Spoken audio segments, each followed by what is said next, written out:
You were tuned in to episode 29. Yes, I said it. Episode 29 of the Goodfellas podcast. I am your host, G5 Jeff TV, aka G5, aka 5, aka the Guru, is in the building. Um, Out the rip, man. Big shout out to Conrad Boxing. He said that's a really nice photo. Yeah, Shane put that joint together, man. Nice little background. You know what I'm saying?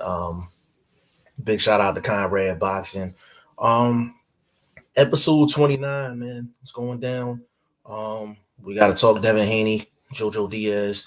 We got to talk Tank Davis, Isak, Cruz Gonzalez. And we got a bunch of other fights as well coming up. Just a few announcements before we get up and cooking. Um, Prayers up to my man Boxing First Vlog, man. He's recovering right now. You know what I'm saying? He was in the hospital recently. So prayers up to Boxing First Vlog, man. He once he gets fully recovered, he'll be back. But of course, his health before anything else. You know what I'm saying? So big shout out to my guy Boxing First Vlog. Big shout out to VP Shane. I don't know where VP Shane is right now. People gotta realize he in the UK, so it's 5 hours ahead. So it's 10:30 his time right now, but hopefully he'll jump in here pretty soon. Big shout out to VP Shane. Um, and we got a lot to talk about, man. We got a lot to talk about. We've been cooking on Tiafimo and his dad pretty much all week long, and now we got to move on from that. We got to move on from that. We got Devin Haney, JoJo Diaz going down this Saturday, and pretty much it's a good fight. It's a good fight. Uh, Basically, this fight, the stakes is so much higher now for both guys, but more so Devin Haney. Devin Haney is the guy that was in line to fight Vasil Lomachenko. Vasil Lomachenko became a franchise champion, ended up not fighting Devin Haney. 14th Female Lopez lost his belts. Um, Devin Haney, we all know, became WBC champion at that particular time. He didn't win the belt in the ring technically, but he was basically given the belt um, by the WBC. He's been defending the title. Um, Really good win over Jorge Linares in his last fight, and he showed that he could survive a shot. Linares caught him with a real clean shot, real good shot. Devin Haney was doing some dance moves over to the corner, and he pretty much played it smart for the rest of the fight. Now he gets criticized for playing it smart, but I mean, technically, that's what you're supposed to do when you get hurt. Like you play it safe until you get your legs back. So that's exactly what he did. At the end of the day, um, Jojo Diaz is coming off of a good victory, and he was supposed to fight Ryan Garcia, but Ryan Garcia is doing, mental health injuries. He's playing poker now. He just popped up and said his next fight going to be against Cambosis. So who knows with Ryan Garcia? It's a day-to-day thing with him. But Jojo Diaz definitely wants to smoke. He's been fighting, top competition for a while, and Jojo's a live dog in this fight. He's a live dog in this fight. Um, I think he's going to come in. He's going to definitely be active, and I feel like he's going to make Devin Haney probably fight a different fight than what he's used to. Devin Haney, I feel like Devin Haney can beat anybody at 135 if he just boxes. Like if he just plays it safe and just boxes, he's gonna beat everybody at 135. But it's like, what's gonna happen when he get into a firefight? What's gonna happen when it's war in there? What's gonna happen? Like, is he gonna be able to hurt his opponent? Is he gonna be able to take a money shot? Those are the things that Devin Haney might have to answer this Saturday. And I'm a big fan of Devin Haney. I'm a big fan of Jojo Diaz, even though he beat my guy Tevin Farmer. You know what I'm saying? Philly native. Big shout out to Tevin.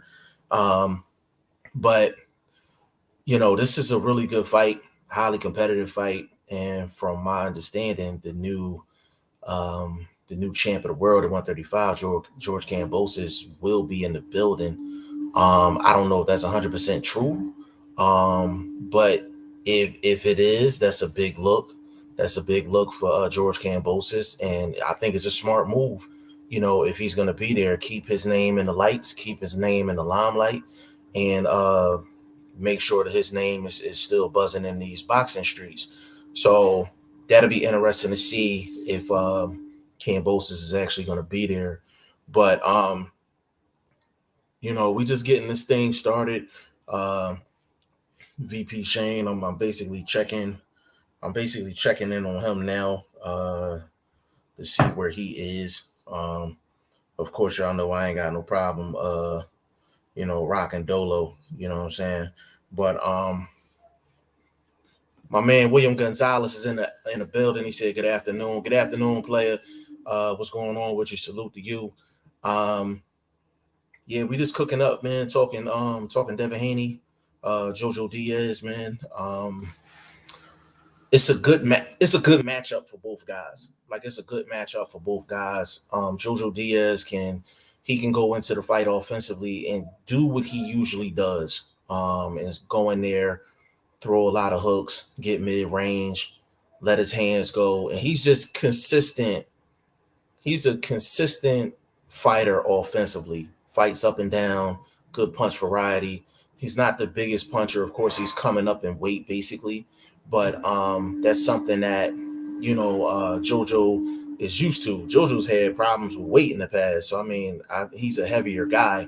You understand what I'm saying? So I think he'll be just fine. Devin Haney, people question his power, but with his boxing ability, you just need enough power to get the other guy's respect. You know what I'm saying? William Gonzalez, JoJo said he's knocking him out in the later rounds. I do think you got to take Devin Haney deep. You got to take Devin Haney deep into the fight. A guy like Devin Haney, he comes out very sharp, very disciplined. Jab is pumping early in the fight. So he starts fast. He's extremely sharp early. You have to try to put some water in the tank. You know what I'm saying? Drop some body shots in there and push the pace with Devin Haney. A guy like Devin Haney, he's such a good boxer. You can't let him outbox you and let him control the pace. You can't let him do both, because that means he's outboxing you and he's not using a lot of energy to do it. So you really have to push the pace, and you have to make sure that he's expending energy during those early rounds and then try to get him later on. So, William, if that's what JoJo said, if that's his game plan, he has to push him. He has to push him going early. You got to push him early in order to try to accomplish that going in late. William Gonzalez, I think Haney is good, smart boxer. Yeah, he's a really smart boxer. Really smart boxer. He's been sparring the best guys since he was a kid, basically, and that's just who he is. But the one thing I will say about Devin Haney, William, is that Devin Haney fights differently than he does sparring. Sparring, he's like a dog. Like, he really be getting like busy. Like, he be walking guys down, knocking them down, and all that. But in the ring, he's not like that. You know what I'm saying? He still fights well. He fights smart. He fight the way he's supposed to. But he's not as he don't really show his walk down game. He don't show his walk down game in actual fights. You know what I'm saying? And I think that's what's missing in his style. I think that's why he's not as popular as a Tank. Like, you watch Tank get in the ring and Tank gonna put something down. Tank is gonna put something down. Tank is gonna he gonna unload on somebody and land something nice. And Devin Haney is still trying to establish that part of his game. I don't know if he'll ever have that part of his game, but we've seen some of the greatest fighters in the world not have the greatest of power. I mean, Floyd didn't have the greatest of power, but he was such a good boxer, it didn't matter. And then he had respectable power, and his accuracy was so great that he was hitting guys with shots they wasn't seeing. He was hitting guys in the point of the chin. So he was getting his point across. You don't have to have Wilder type power to get somebody's attention inside of the ring will be effective. William Gonzalez, he has a great jab. Also, Devin Haney has a top 5 jab. Devin Haney has a top 5 jab in the game. And the reason, not only because of how he throws a jab and the variety in which how he throws his jab, he throws it up top, throws it to the body, but he's consistent with it. He's consistent with the jab. He never like not use it. He always uses his jab. Like everything is predicated off the jab, which is the most important punch in the sport. My guy Adrian in the building. What's going on, Adrian, man? Big shout out to you, bro. For the people that don't know, the Boxing Prediction Fantasy League, the standings are updated. Of course, we got fights this weekend. We got Lyndon Arthur, Anthony Yard. We got we got Tank Davis, Eastside Cruz Gonzalez. We also have Devin Haney and JoJo Diaz, of course. So you got a lot of opportunities to actually get a good amount of points in the league this week, man. So if you know anyone that's not in the league yet, tell them to go to g5jeftv.com, register for the fantasy league, make your picks for the weekend.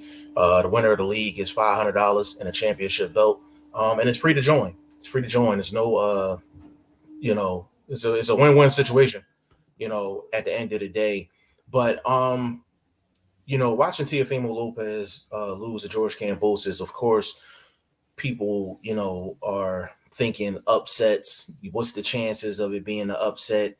If JoJo was to beat Devin Haney, would that be an upset? Yes, it would be an upset. Would it be like a monumental upset? No, it wouldn't. It wouldn't be a monumental upset. That's a credit to JoJo. JoJo has done enough inside of the ring, in the past and present to warrant that statement. It would be an upset, but it wouldn't be a monumental upset. At the end of the day, JoJo is a good fighter. I didn't think he was going to beat Tevin Farmer. I'm be completely honest. And of course, I'm from Philly. Tevin Farmer from Philly. We ride out for the Philly guys to the day we gone. You know what I'm saying?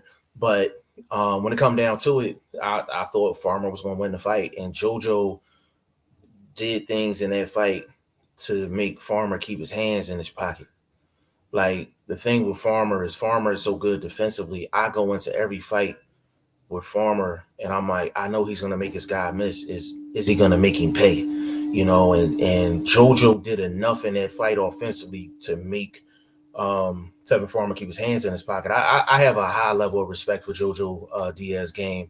I think this is going to be a really, really good fight. William Gonzalez, Lopez took Kambosos too lightly. He thought he was just going to walk in there and knock him out. William, I'm almost sure you was in the podcast, podcast 27. We talked about that. We had Padman McGriff on there, trainer Padman out of Vegas. If you queue up that episode and skip maybe about like 45 minutes in, Padman speaks on that exclusively. He used to work with Teofimo Lopez when he was younger. You know what I'm saying? Gave a lot of insight. But yeah, Teofimo underestimated George Kambosos, and he thought he was just going to walk in there and wipe him out. And he didn't prepare. He didn't prepare for his opponent, Kambosos, like he did for Lomachenko. He didn't fight discipline at all. He didn't do the things necessary to win a fight. No matter if you're a unified champion or it's your debut, if you don't do the necessary things, the basics to put yourself in position to win a fight, you're going to lose. If your opponent's good enough, you're going to lose. And that's what happened. Let me see. William, I was surprised JoJo won that fight also. Yeah, I was shocked. I thought JoJo, his shots was too wide for Farmer. I felt like Farmer was going to have a field day just throwing straight shots, compact shots, and just getting in between JoJo. But the thing JoJo did is JoJo gave Farmer enough angles to where he couldn't pull the trigger whenever he wanted. So that's why he won that fight. William said, yeah, I saw some of that. He said Lopez was fighting angry. Yeah, he was fighting angry. And the thing is, one thing Padman McGriff said, and big shout out to Padman McGriff. He actually in Vegas right now. I think he going to the Haney fight. The one thing he said is, like, as a coach, you got to be a therapist first before you become a coach. So I know a lot of things has come out about Teofimo and what he had going on outside of the ring, like his wife leaving him, and he didn't have a good amount of money in his bank account, going through the things that he was going through with Top Rank and Bob Arum, then the Triller situation, then the DAZN situation, him just not being the same Teofimo Lopez. Are those things, did all of those things happen from based off of what I've heard? Yes, but you can't have all of those things happen and then you come into the ring reckless like that and you just think you're going to wipe your guy out. If you have all those things going on, that's more reason for you to come into the fight and be on your A game so you can keep your status and keep your spot and show, like, I feel like this, when you going in against a lesser opponent, you feel like it's a lesser opponent. I feel like you don't give every opponent the same amount of respect. The one thing you can control is not to disrespect your opponent. And I'm talking about being reckless. I feel like if you're reckless, you're disrespecting your opponent, you're disrespecting yourself, and you're putting yourself at harm's risk. And I'm sorry, Teofimo is a unified champion, but he's not good enough to make those mistakes against anybody. Like, he's not that good. Like, he's good.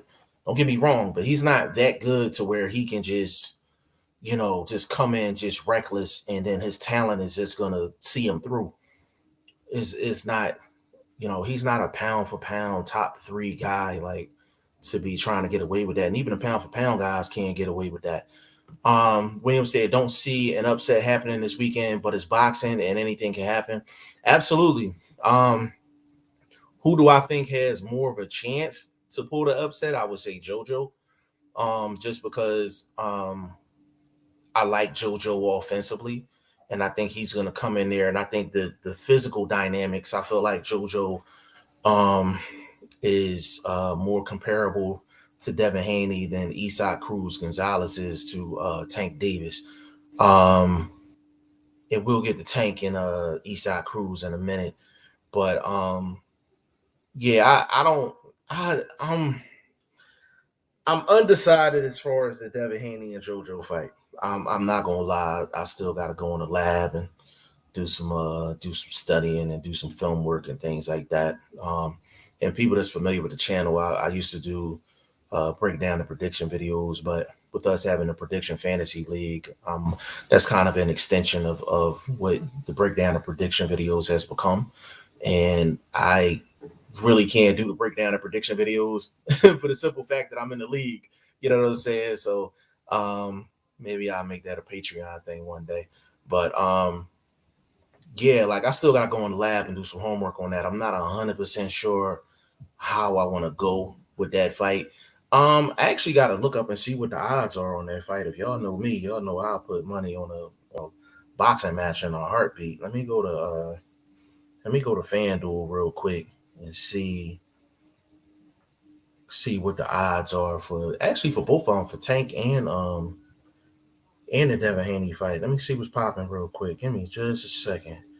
FanDuel.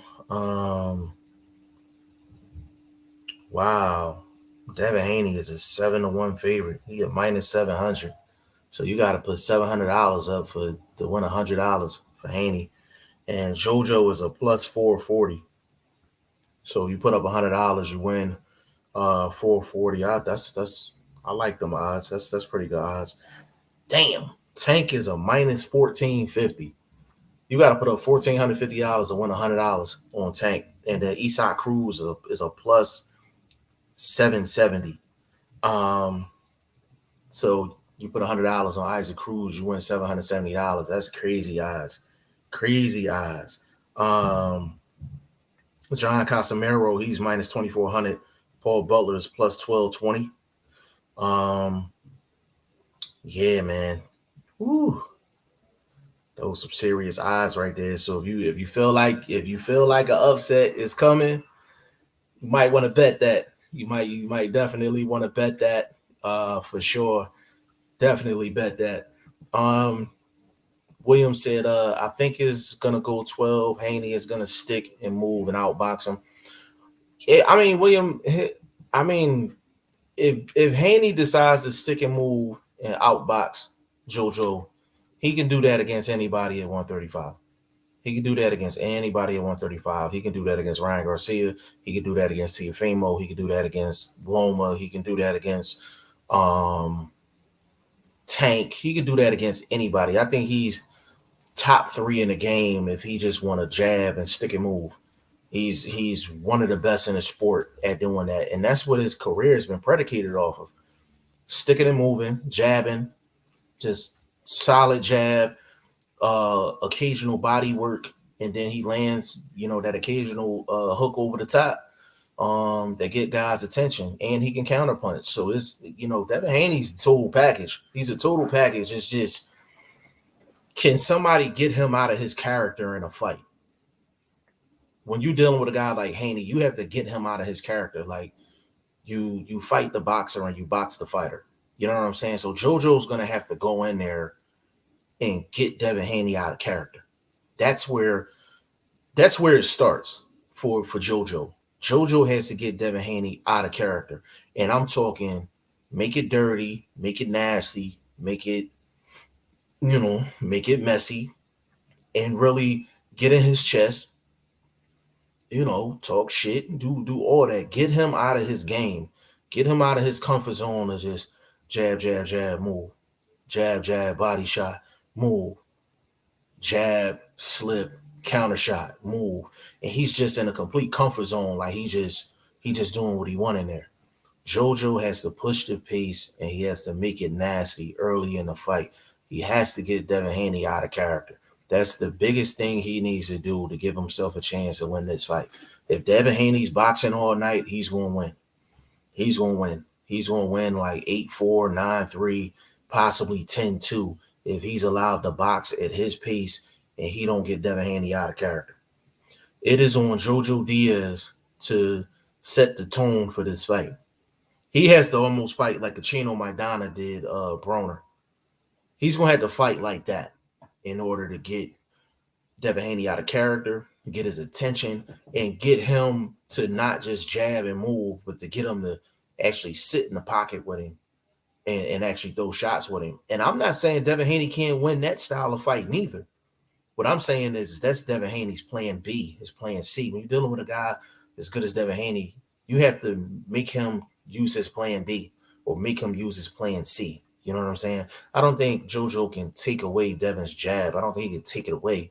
He can throw jabs with him, but when he gets in, when he needs to get up close. He needs to get up close and he need to go to work. He can't be mid-range with Devin Haney because then he's going to be open for that jab. He can't be on the outside neither because Devin Haney has the reach advantage. He has the height advantage. He has the reach advantage. And if he's using that stick, it's going to be a long night. So if I'm JoJo needs to double jab, triple jab, because Devin will, if he throws a lazy single jab, he will throw that hook over the top. He will throw that counter over the top. So he can't throw just one jab. He has to throw jabs in 2s and 3s, and he needs to be moving forward when he's throwing a jab to get himself close. And then he can sit down and really go to work. He can sit down and really go to work. The game plan for JoJo is really, really simple. It's really simple. Jab his way inside, give him angles, get inside and go to work and turn it into a dogfight. Like that's the formula for JoJo to win. Devin Haney, all he has to do is box. But the thing is, you don't know if Devin Haney is looking for that signature moment, that signature knockout, that statement moment that's going to put him, in the limelight when it comes down to the boxing public. You don't know if he's going to be chasing for that moment. And if you're JoJo, you're hoping that he chases for that moment because that means he's not going to be 100% disciplined throughout this fight. So Devin Haney's kind of in a tough spot. He knows he can box and beat JoJo, but he wants to make a statement. In order for him to make a statement, he's probably going to have to open up. And that's going to leave him open for JoJo at the end of the day. Let me see. Yeah, William, I agree 100%, man. I think Devin Haney, if he sticks to just the boxing part, I think he'll go 12 rounds and just do a decision. If Devin is on his game. But if Devin goes 12 rounds with JoJo and gets a decision, I think people are gonna give him credit. But if he don't like knock down JoJo Diaz or really like knock him around during the fight, people gonna be like, yeah, it was a good performance. Yeah, Devin can box. Yeah, he dominated on the cards, but he ain't putting nobody down like Tank. He ain't doing, he's not putting nobody down like Ryan Garcia. Like it's I feel like Devin Haney's behind the 8 ball as far as like the boxing public. You know what I'm saying? Because he's not really putting guys down. He's the, you know, he's the pure boxer. But Floyd went through that. Floyd went through that for a long time. You know what I'm saying? Floyd went through that for a long time.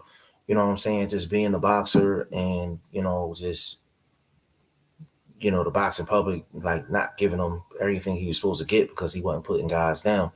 Devin got to block that out. Like he can't get caught up into that, because if he gets caught up into that, that's going to get him hurt in a fight, trying to chase that moment. Like if that moment's meant to happen, it's going to come. You know what I'm saying? Like it's going to come at the end of the day, man. But I'm definitely looking forward. I'm definitely looking forward to that fight.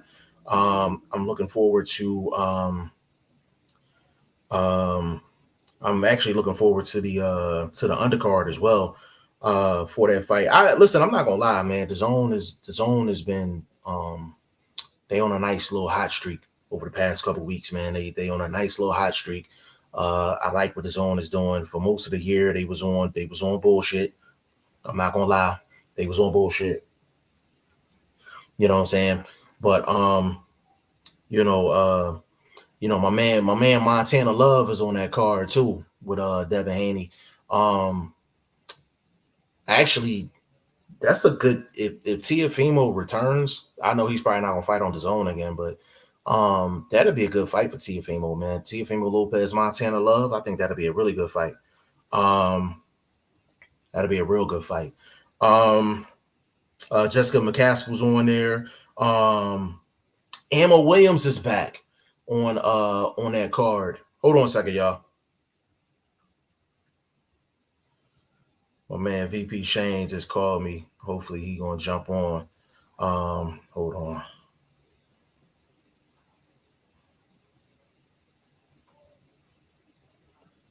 My bad. Let me see. Conrad Herkovich is on the card. Yes, Herkovich is on the card as well. He said he'll destroy that German dude. Yeah. Yeah, I agree. I agree. Mark Castro's on the card. Yeah, it's a nice undercard, man. It's a nice undercard, man. Bro, I'm sorry for being late, but I literally just got into the house. Nah, that's cool. That's cool, man. My man VP Shane is in the building. I apologize, man. What's up, everybody? The hardest working man in the sport. Yeah, bro. I literally just got the fresh cut. You know what I'm saying? Yeah, man. You know what I'm saying? Nah, we just cooking up. Devin Haney, JoJo Diaz in here. You know what I'm saying? Who's in the chat right now? Conrad in the chat. My man William Gonzalez in the chat. Adrian is in here. A couple of people been sliding in and out. But I just started like less than a half hour ago. You know what I'm saying? So we just in here talking, just Haney and JoJo right now. I didn't get a chance. I went through basically all the comments. Conrad said this is an 8 out of a 10 card. I agree with that as far as the undercard is concerned. Who's on the undercard? Montana Love is on the undercard. Jessica McCaskill's on the undercard. Herkovich is on the undercard. Emma Williams is on the undercard. Mark Castro on the undercard. Who else? Is there any like good fights? That's good names. Is there any like good? Montana Love and Carlos Diaz is a good fight. Mm-hmm. That's a good fight. Herkovich and I forgot the dude name he's fighting, but he's 10-0. Herkovich should win the fight. Ammo's fighting Quatavius Cash. I think he's, what is he? He's 14-2. That shit. It's solid fights on here. What I say is any great fights. It's not any great fights, but it's solid fights. Like it's not. It's about a good 3-4 fights on the undercard where they should be somewhat competitive. And plus, I like the card. Either way, even if it's not, it's always good to see people that you know on the undercard just to monitor their progression. Like I would rather see Hergovich on the undercard fighting in a main event somewhere in Russia or Croatia where no one's gonna give it any coverage. Yeah, right. That's a good point. But I like the card all the way around. I was saying, I was telling Conrad, I said it was a solid card, you know, up and down. I was excited for the undercard too, which is the main thing that we look for. You know what I'm saying? William Gonzalez said, "What's up, Shane?" what's up, man? Yeah. Well, Shane, you don't know, so I might as well tell you now. Vlog, he's gonna be out for a little while. I'll get with you off camera as far as like what's how going long's on. a little while? I can't even put a timetable on it, to be honest with you. I haven't. He texted me earlier today, but I have to holler at you off camera because Is it serious or is he? No, it's not like a life and death thing. Like it's a, you know, injury and recovery thing. You know what I I'm hear saying? you. You know what I'm saying? So big shout out to BoxingFirst Vlog, man. We hoping he recovers 100% as quickly as possible. It's messed up too because his birthday in like 2 days. Yeah, It's man. crazy. Yeah, it's absolutely crazy. But I might go through the archives of the Goodfellas podcast and put out like a top yeah, 10 top birthday moments, package. top BoxingFirst Vlog, crazy ass comment moments. Yeah, something You like that. know what I mean? Something like that, man. But I like the card, man. It's guys, like you said, it's guys on here that I want to see. Like I want to see Montana Love. It's good to see Ammo Williams back because you know he was going through his mental health things and all of that. I mean, it is amazing to see Ammo back so quick because I remember he literally announced his retirement and like all of that. He was really highly touted. Was he from Texas, right? Yeah, yeah, And then he and the went thing is, from that to he just went. complete obscurity. Yeah, he just went. But it was now that's the true meaning of like mental health. Like you got stuff going on with you and you lashing out in public and things like that, and you had to get yourself right.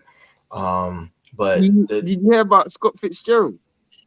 nah, Bro, nah, apparently the dude's like when someone saw him on the streets looking so like homeless.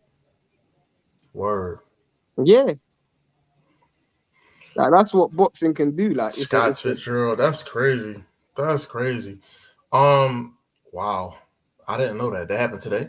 no, that happened like a month ago. Wow. I'll Has send it you been the an picture of update? him. I'll send you a picture of him Has it because been an update? um I know Eddie Hearn tried to get through to his people to see where he was. Like Scott Fitzgerald literally cleaned out the entire light middleweight division in the UK. He Correct. was number one Yeah. light middleweight in the UK. Beat Ted Cheeseman and Cheeseman, yeah. Prowler. Like he was the one Eddie Hearn was pushing to go to Mm-hmm. the world level, but Yeah. the dude literally just fell off the rails. Like, Yeah, that's what I'm saying. Like it's see just me mentioning Ammo Williams brought up Scott Fitzgerald, and it just bring up so many other situations that's where why guys are, Ryan you know, Garcia's situation I feel like is so wrong because I have to be honest. Like we all know this dude's capping, you know, and he's taken advantage of a situation that, let's keep it real, is actually serious. But yeah, you can't pick and choose when you got mental health, bro. You can't have mental health when you're supposed to fight Devin Haney, but don't have mental health when you're trying to fight Cambosis. It don't make sense to me, bro. absolutely. I agree 100%. And it's the optics don't look right. You know what I'm saying? Don't look right at all. You know what I mean? But And then you knew Ammo Williams was serious because he linked up with my man Kev Cunningham. Big shout out to Kev Cunningham. You know what I'm saying? You know, you go into that camp, you know, there ain't no bullshit. You know, you But going to a Kevin Cunningham camp. well, you can say that, but Cunningham's got Gerald Miller right now. Well, it's funny you said that, because for him to take on Gerald Miller, I'm pretty sure there's certain assurances contractually that Gerald Miller has to abide by in And order I for know him he's to be. if I'm keeping it all the way 100, I can see, you can physically see that he's abiding by those stipulations because he looks visibly different. Like Yeah, he yeah, looks different. he looks different in his face, all that. But Body, yeah, I put up he put up a post and he actually responded to me. I said you getting with Kevin Cunningham is I said that's a start for the redemption tour. I said I'm watching. I said, but it's going to come down to, you know, do you pass or do you not? You know what I'm saying? very He gave me a thumbs up on that. He gave me a thumbs up on that. He said he appreciated it. You know what I'm saying? Um, and that's the thing. Like you get with Kevin Cunningham, it's a certain thing. It's just certain things that you just he that name, that gym, that means hard work, discipline. I've never seen a lazy guy come out of Kevin Cunningham's gym or a Broner, guy that's been on some bullshit. Broner. Yeah, but he fought the hardest with Kevin Cunningham though.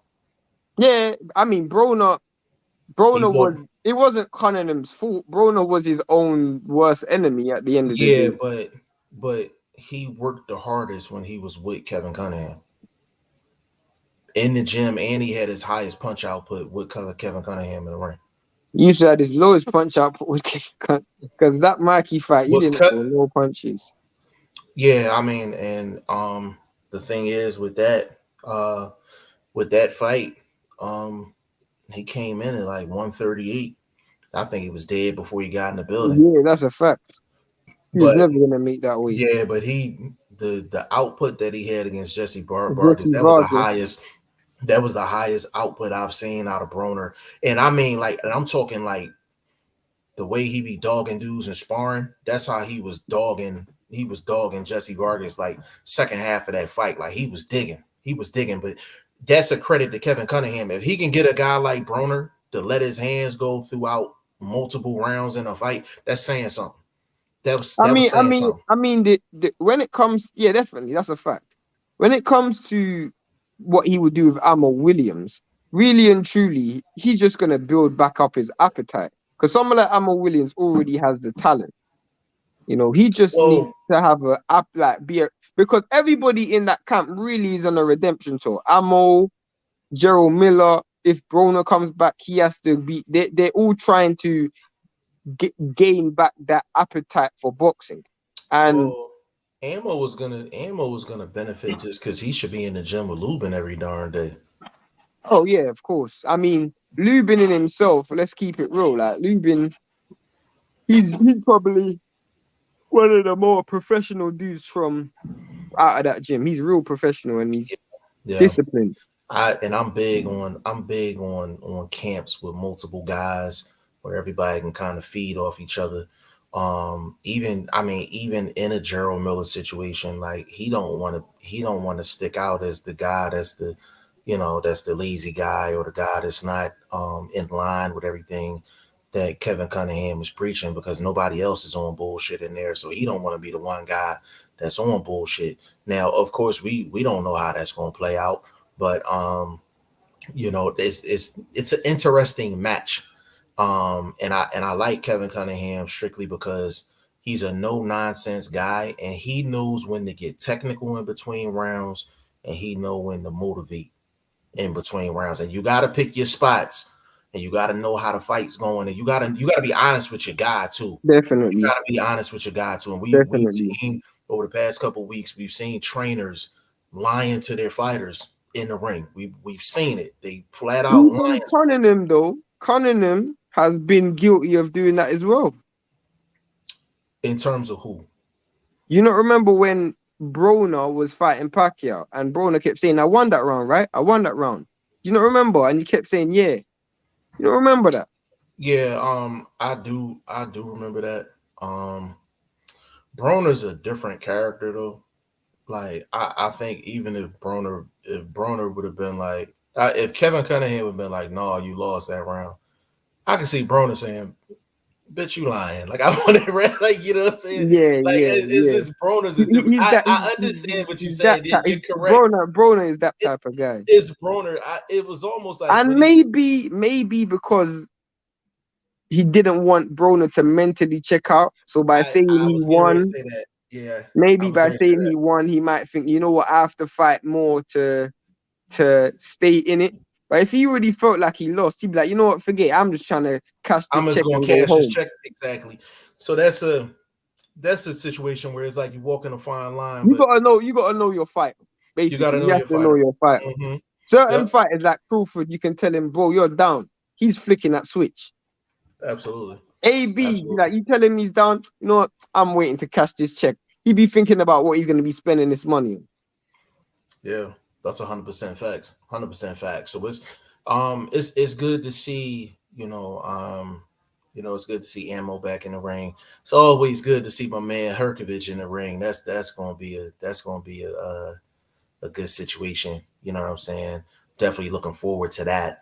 And then we got the main event. We got Devin Haney and JoJo. You wanna get your thoughts just technically as far as that fight? I think technically, as I was saying yesterday, JoJo's got real slow feet.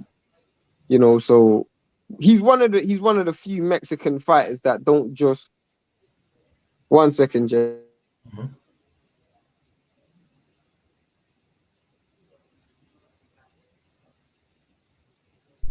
Mhm. He's one of the few fighters from Mexico that actually pick their shots in the pocket, and he works his way in and works his way out.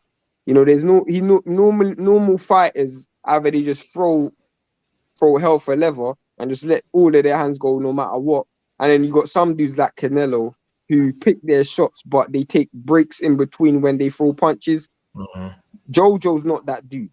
Devin Haney has to be careful because JoJo is a dude who fights real clean, but he Mhm. also fights real active. So you can get drawn into a dogfight where he can make you get real tired and make you work hard and work when you want to rest, and he will outwork you. He will land more punches than you will land.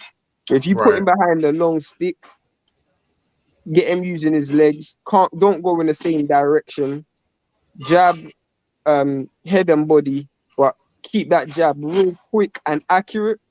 You have a easier night than, let's say, a Tevin Farmer. We saw, what's it called, Gary Russell Jr. He really laid the template in how to beat JoJo Diaz. Mhm. A quick fast jab with quick lateral movement, catching him on the way in between his punches.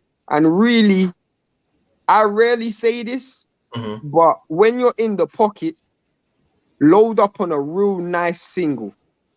Because the reason why I'm saying load up on a real nice single, you try to swing with him, he's gonna outwork you. You're gonna get tired. You need to fight. Once you get on the inside, if you load up on a real nice single, real nice body shot on a single in between a punch, he might think twice about letting his hands go. But if you just try trade with him, in his mind he's thinking, I'm winning the exchange because I'm getting him fighting my fight. If you land a real nice single on the judges, it might look good, and Mhm. plus it might make him think twice about coming on the inside. That's how I look at it. Yeah, I kind of gave a similar breakdown before you got on. I was telling William Gonzalez, um, it's up to JoJo to he has to get Devin Haney out of character. He he has to get him out of character. Like the game plan is really simple because you're not going to outbox Devin. You're not going to outbox him point blank. Period. What he needs to do, he cannot throw a lazy single jab. He cannot. Devin Haney's going to counter over the top all night long. Um, Devin got an old school type game when it comes down to counter punching. And he picks and chooses when to counter punch really nice. So JoJo needs to actually double, triple the jab and close the distance while he's doubling, tripling up the jab. And he need to get inside and he need to turn it into a dogfight. That's the only way he's going to win this fight. Work. Is work, and turn it into a dogfight. Get Devin Haney to not jab, stick and move, jab, stick and move, You look at shot. JoJo's nice fights that he's won. Mm-hmm. You know, the fights that he won against the fight that he won against Kevin Farmer and Fortuna. Mm-hmm. The reason why both of them struggled with that fight is because both of them didn't really put down. Okay, so the difference between that fight and the Rakamon fight was purely and simply on the inside when he's gonna get on the inside, because he's gonna get there. They both fought like either they're gonna try and get out or they're gonna try and fight with him. You gotta try it. You can't fight his style. Right. But you also can't fight coward. There's a fine line in between that, between fighting coward and fighting his style. The reason why you can't do that is because you fight his style, he's gonna outwork you. You're gonna get tired, and he's gonna win on just pure output. You try and fight where you know what, he's on the inside. Let me move. The judges are gonna look like you don't want to exchange. Kind of like what happened when Rigondeaux fought Casemiro, where as soon as Casemiro got on the inside, even though he didn't land anything nice on it, you just ran away. So in the judges' eyes, you lost that exchange because you didn't really try to attack. Remember, it's hit and not get hit. It's not just not get hit. So Devin Haney has to make sure, especially when it's long to mid range, he's active as ever. Like when he's at long range, you gotta throw 5, 6, 7 jabs on the angle, bro. Like almost Larry Holmes style. Even if it's out of range, bro, just keep popping it. Bam, bam, bam, bam, bam, bam, bam, bam. Like you just gotta keeping it active. Like I don't know if you guys remember when Joseph Parker fought Anthony Joshua. Like that was one of the fights I reference a lot where dude kept throwing, like Joseph Parker. As much as I criticize him, he threw 6, 7, 8 jabs in the first half of that fight where it was missing, but just by being active, it allowed you to create space, create angles, and it created that line in the sand that a lot of fighters talk about, where it's like do not cross kind of thing. You gotta be that type of fighter, like throw that jab. So he's thinking about, you know what, every time I step forward, there's something coming at me. Yeah. And you know the jab is the ultimate table setter. You know what I'm saying? It's just people think, you know, you have to land every single jab or anything like that. And I'm like, you can use a jab for defensive purposes. You can use a jab to get out of the pocket. You can use a jab to set up other shots.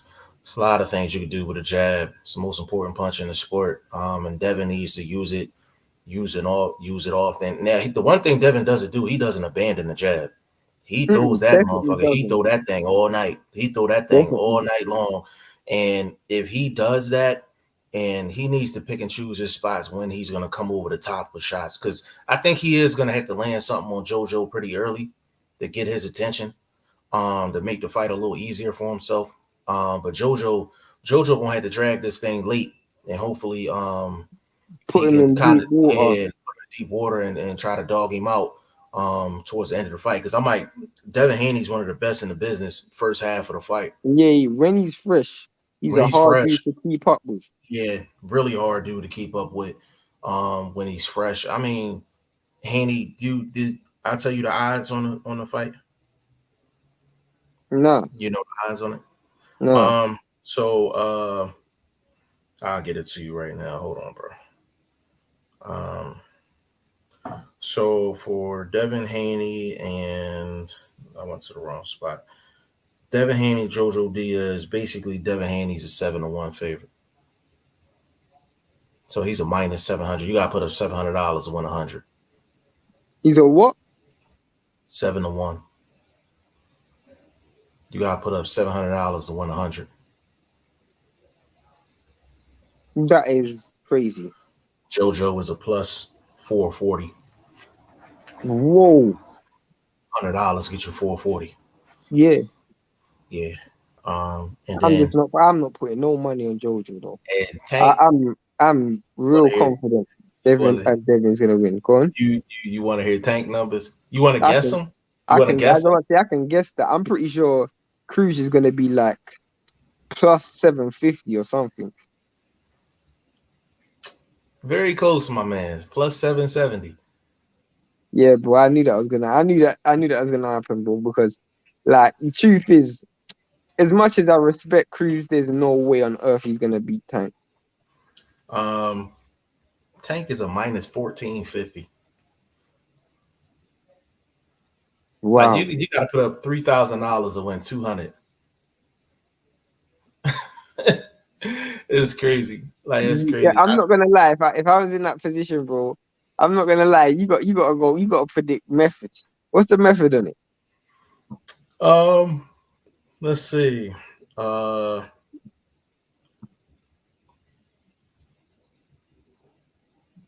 even Tank by KO or TKO was minus 410. Oh Jesus. Um, What's the over and under? over under is I don't even think they have an over under on here. But they do have like round group betting. So if you think Tank is going to win between round 1 and 3, is a plus 220. Between 4 and 6, plus 250. I'll put money on that. Four and four to six. six, 4 to 6. Yeah. 'Cause I think he's gonna knock him out in the fourth round. Okay. So I Yeah. think the first round, people are gonna be shocked because Cruz is gonna come out like a gun. Second Yeah. round, Tank is gonna hit him with something nice, and Cruz is gonna end up getting hurt but surviving.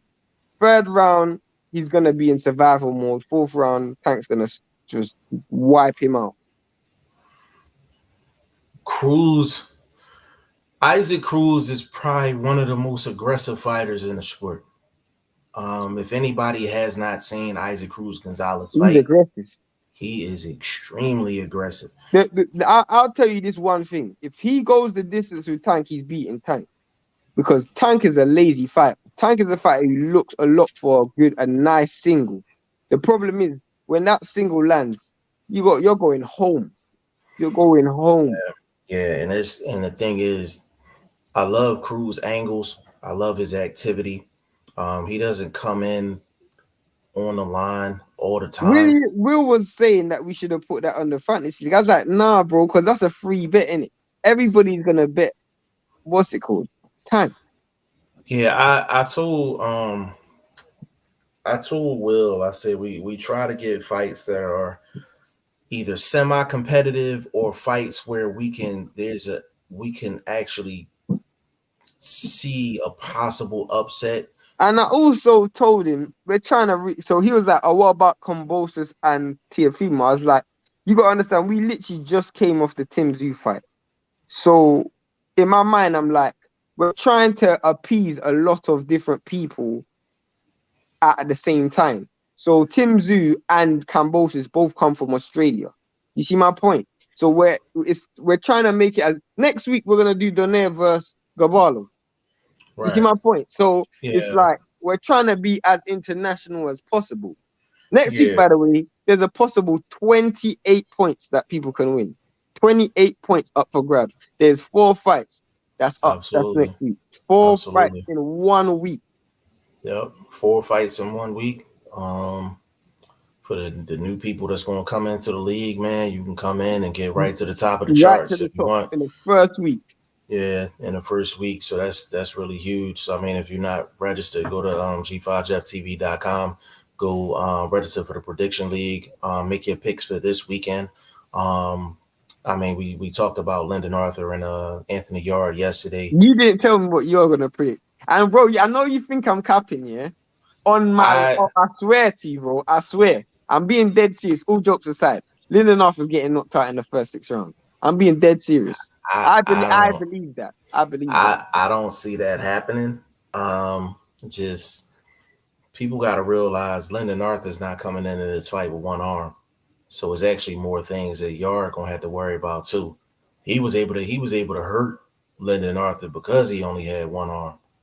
You know what I'm saying? And people don't factor that in. So I think I'm not far off from your prediction. I want to make that clear. I'm not far off, but it's not within the first 6. I get you, but what people don't understand is y'all didn't go into that fight like a dog, like the dude we know who he is, like aggressive. He is gonna come into this fight real aggressive. He is going to come in aggressive. Trust me, this will be the most aggressive you've ever seen Anthony on. Yeah, but I think Lyndon Arthur knows that even too. the punches. Huh? I think Lyndon Arthur knows that going in too. So I think he's gonna adjust. Nah, that's a fact. Early. So that's a fact. That's why I'm leaning towards. I got a specific round in mind. I know what round that is as well, but I got a specific round in mind. But it's going to be a good fight. It's going to be a good fight. I think Anthony Yarde is really going to come out aggressive. I do agree with that. But I think Lyndon Arthur is going to be playing it safe first quarter of the fight as well. One thing I want to say is, this is what people do a lot. I want to say this now. Whoever loses this fight, I don't want them to lose any credit because they're both good fighters. I don't want none of them to lose any credit. Oh, they're bums or whatever, because that happens a lot in boxing. Oh, he fought a bum and stuff like that. Yeah, I hate that. So wait. Can I say something? That's a little sidebar. Is Canelo your fight of the year? Because I know you were saying if Figueroa beat Fulton, he would have been your fight of the year. Is Canelo your fight of the year? Let's talk about some of the people who potentially could be fight of the year. I'm assuming Canelo. You got to throw Fulton in the mix. Are we throwing Fury in the mix off of one fight? Nah, bro. Okay. Canelo, Fulton. Personally, I know this is gonna sound crazy, but you gotta throw Usyk in the mix. Nah, he only had one fight. Chisora wasn't this year? Nah, last year, bro. That was late last year? Last October, November, or something like that. I think you still got to throw him in a mix. Nah, bro, I'm going to say some names and you're going to change your mind. Personally, if this dude beats Gaballo next week, Nonito Donaire. I agree. Abali and Gaballo in one calendar year. He won't be like consideration for number one, but both of those fights. I don't know. I don't know. Huh? If he gets like a TKO or a KO, I gotta consider that. You know what? That's true because when he fought Abali was 16-0, and Donaire was coming in as an underdog, and then he's fighting Gaballo, who's 26-0, and if he knocked out Abali, what was it, in the third round or something? Yeah. If he knocked out Gaballo next week, bro, he has to be in my top 5. Yeah, he might be. If he knocks him out next week, he might shoot to the top of my list. Shoot to the top of my list. I'm not going fraud.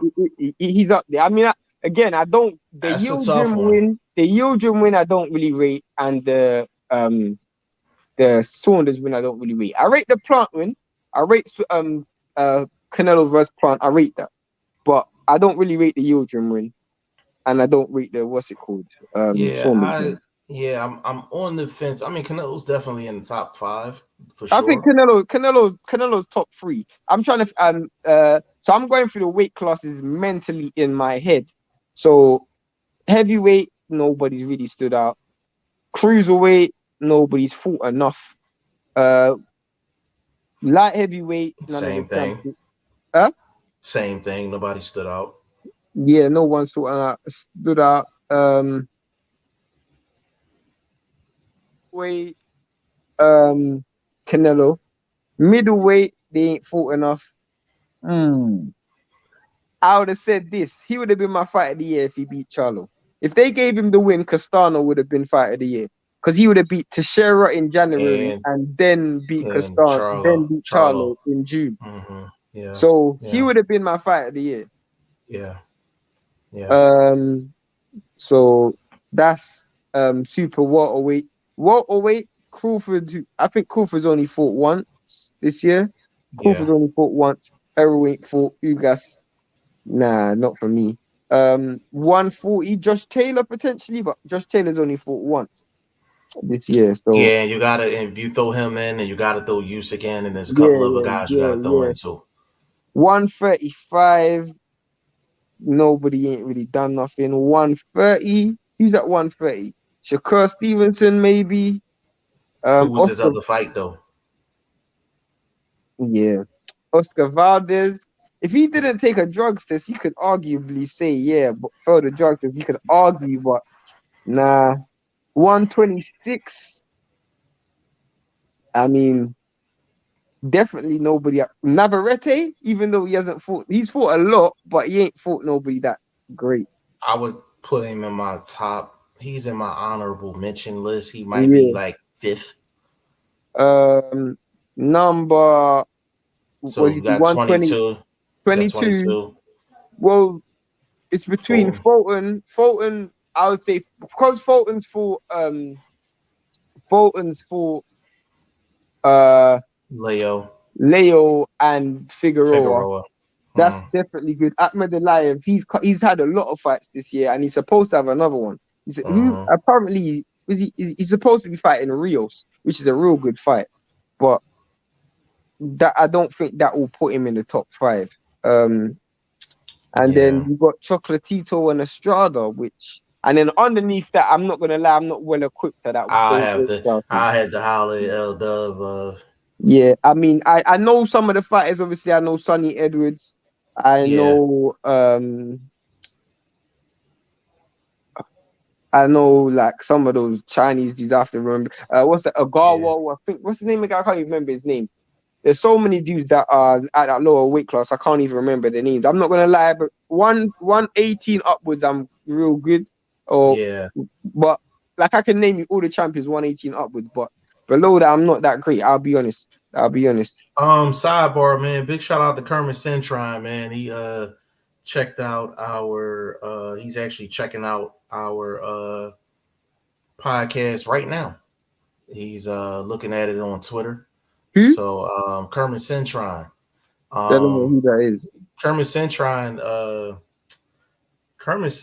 he is one of the guys that fought Antonio Margarito when Margarito was running through his HBO days. Oh, wow. Yeah. Big shout out to Kermit Cintron, man. Hey Kermit Cintron, man. If you want to jump on at any time, man, let us know, man. We'll anytime other than today, because I need to do some research so I can get some real good questions. I like research. I don't like going in. Kermit Cintron, I was supposed to interview him a while ago because he was supposed to be on a King's Promotions card. And King's Promotions, of course, represents Rais Alim and Abu Alicia Baumgartner. Yeah, Alicia Baumgartner. Yeah, big shout out to her sister, by the way. But besides that, I'm not gonna lie, yeah. I'm not gonna lie. I have to keep it all the way 100. And I said 100, not 100. Right. I'm keeping it all the way 100. We have to throw females in this top 5, bro. Yeah, you know why, bro? I have to keep it all the way 100. Nobody this year has done enough to stand out and say, yeah, me, pick me. Like Canelo, I know Canelo was doing his thing, and shout out to Canelo for doing what he done this year. Right. I know you could have fought Benavidez, and I know I give you a lot of slack, but he did become undisputed this year, so I'm not even gonna trip on him. Like he became undisputed this year. Right. Josh Taylor became undisputed this year. I know, unfortunately, we didn't get undisputed with Charlo and Castano, but at least they fought each other. So credit to them for taking that fight. Kambosos, who's now unified, almost undisputed champion. We can he deserves a mention as well. Usyk, almost undisputed champion, one fight away from that. You deserve a mention as well. You know, so I almost feel like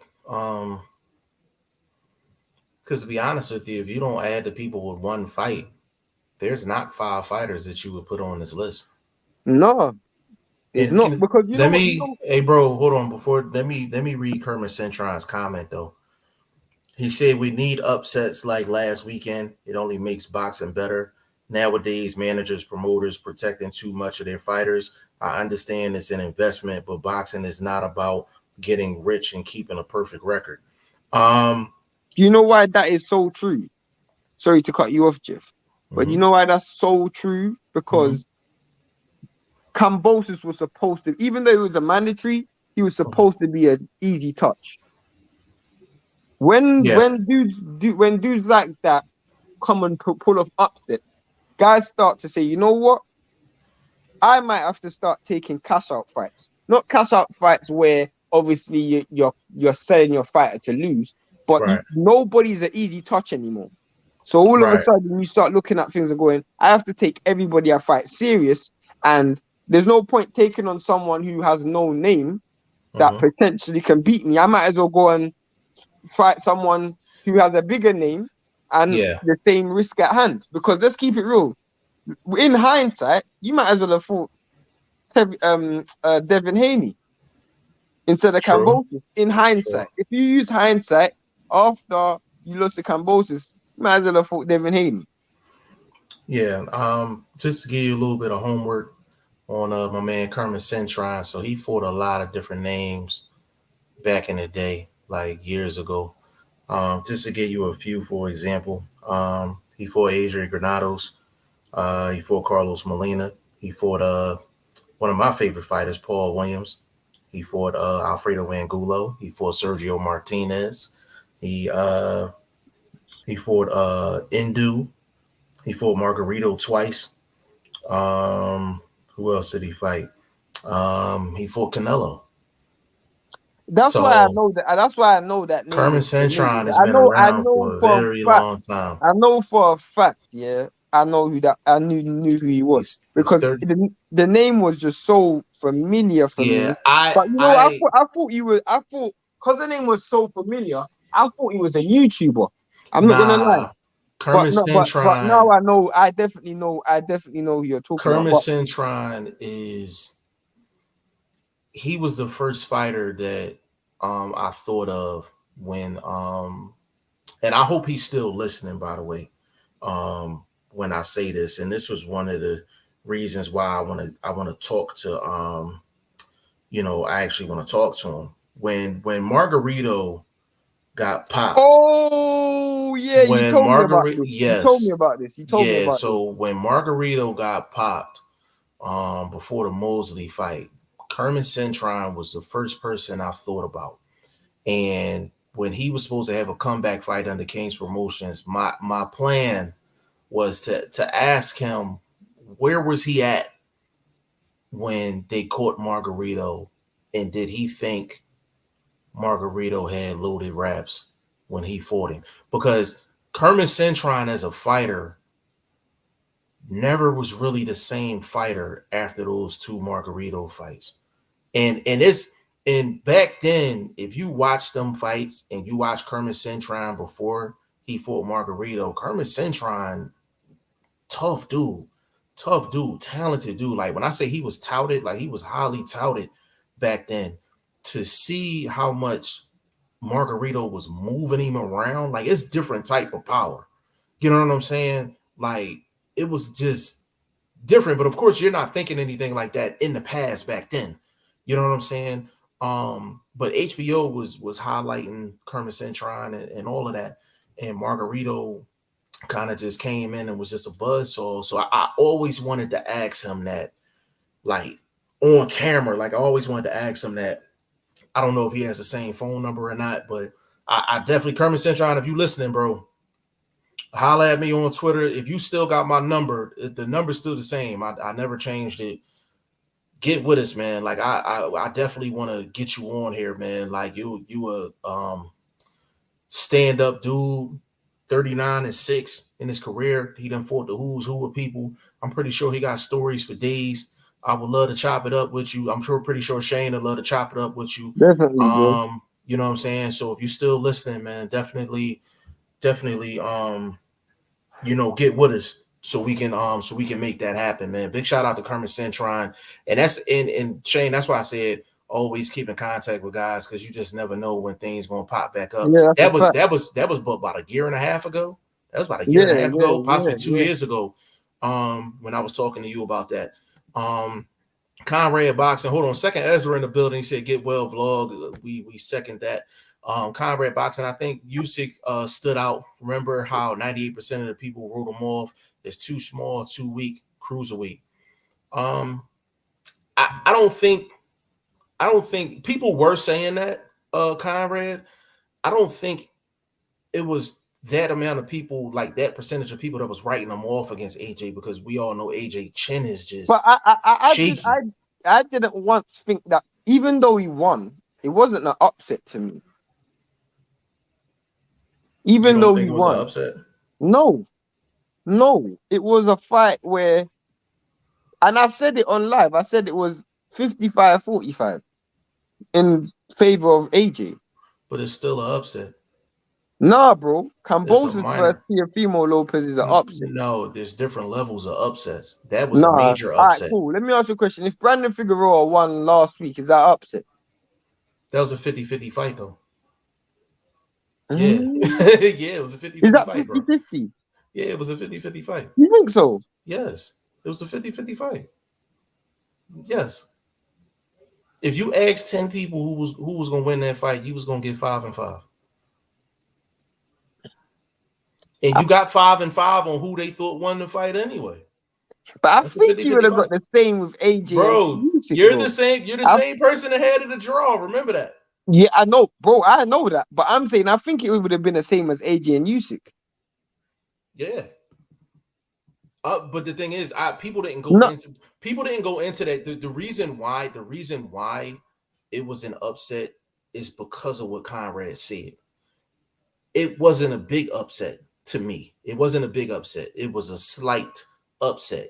But somebody Let me put it this way: I wasn't shocked when I saw what right. happened. So that still doesn't. No, and you can, and both things can be right. You not be shocked, but at the same time, it's still an upset though. I was shocked when I saw Cambosis beat Teofimo Lopez. That's a huge upset. That's a huge upset. But after what Padman said, I'm not even surprised. I'm not surprised. Nah, I'm still surprised. After behind the scenes, I'm like, still surprised. Damn. Because you still got to go out. I'm not as surprised. You still got to go out and execute. And you might get as much people to replicate Teofimo Lopez. Teofimo Lopez is still better than those dudes you would have got in the gym. Yeah, I agree, man. Conrad said in hindsight, everyone praises him now, but I remember the mood before the fight. Yeah, I remember it as well. And I was one of the few people that was saying size has nothing to do with this fight. I even said it here because AJ don't fight like a big man. AJ don't impose his physical size and stature. I said power might be a problem, but not size. Right. No, and you was definitely right on that. You was right on that for sure. William Gonzalez, Kermit was good, 39-6. He is a real good fighter. Real good fighter, man. Conrad boxing after Ruiz, everyone knew it. What happened too, but no one got rich. That's funny. William Gonzalez, Shane said 50-50 last week. Yeah, because it was a 50-50 fight. I wasn't questioning. When I say 50-50, I mean in the sense that when you look at I thought it was a 50-50 fight. I'm just talking about in terms of the landscape, how it was built up. Yeah, I thought it was a 50-50 fight, but I didn't know if the landscape, whether it was built up to be a 50-50 fight in terms of Fulton and Figueroa. For the people that's in here right now, put a 1 in the comment section if y'all want to see Kermit Cintron on. If y'all want him to come on the Goodfellas podcast, put a 1 in the comment section if y'all want to see that happen. And then of course y'all will get a chance to, ask questions and things like that. We'll even drop the link in the chat if you want to get in and actually ask your questions to him personally. Put a 1 in the comment section if that's something y'all want to happen. Yeah, man, I would say that was a slight upset. That was a slight upset. Conrad put a 1 in the comment section. William Gonzalez still think Figs won though. What was your scorecard, bro? What was your scorecard? Shane had a 6-6. William Gonzalez said he want to see it too. Huh? You had it when you watched it live. You had it 6-6. When I was on live, you said 6-6. Yeah, I had a 6-6 as well. I watched it again. I gave it a full on 7-5. But I'm leaning more towards the 6-6 than my 7-5. I was critical. I was watching more things.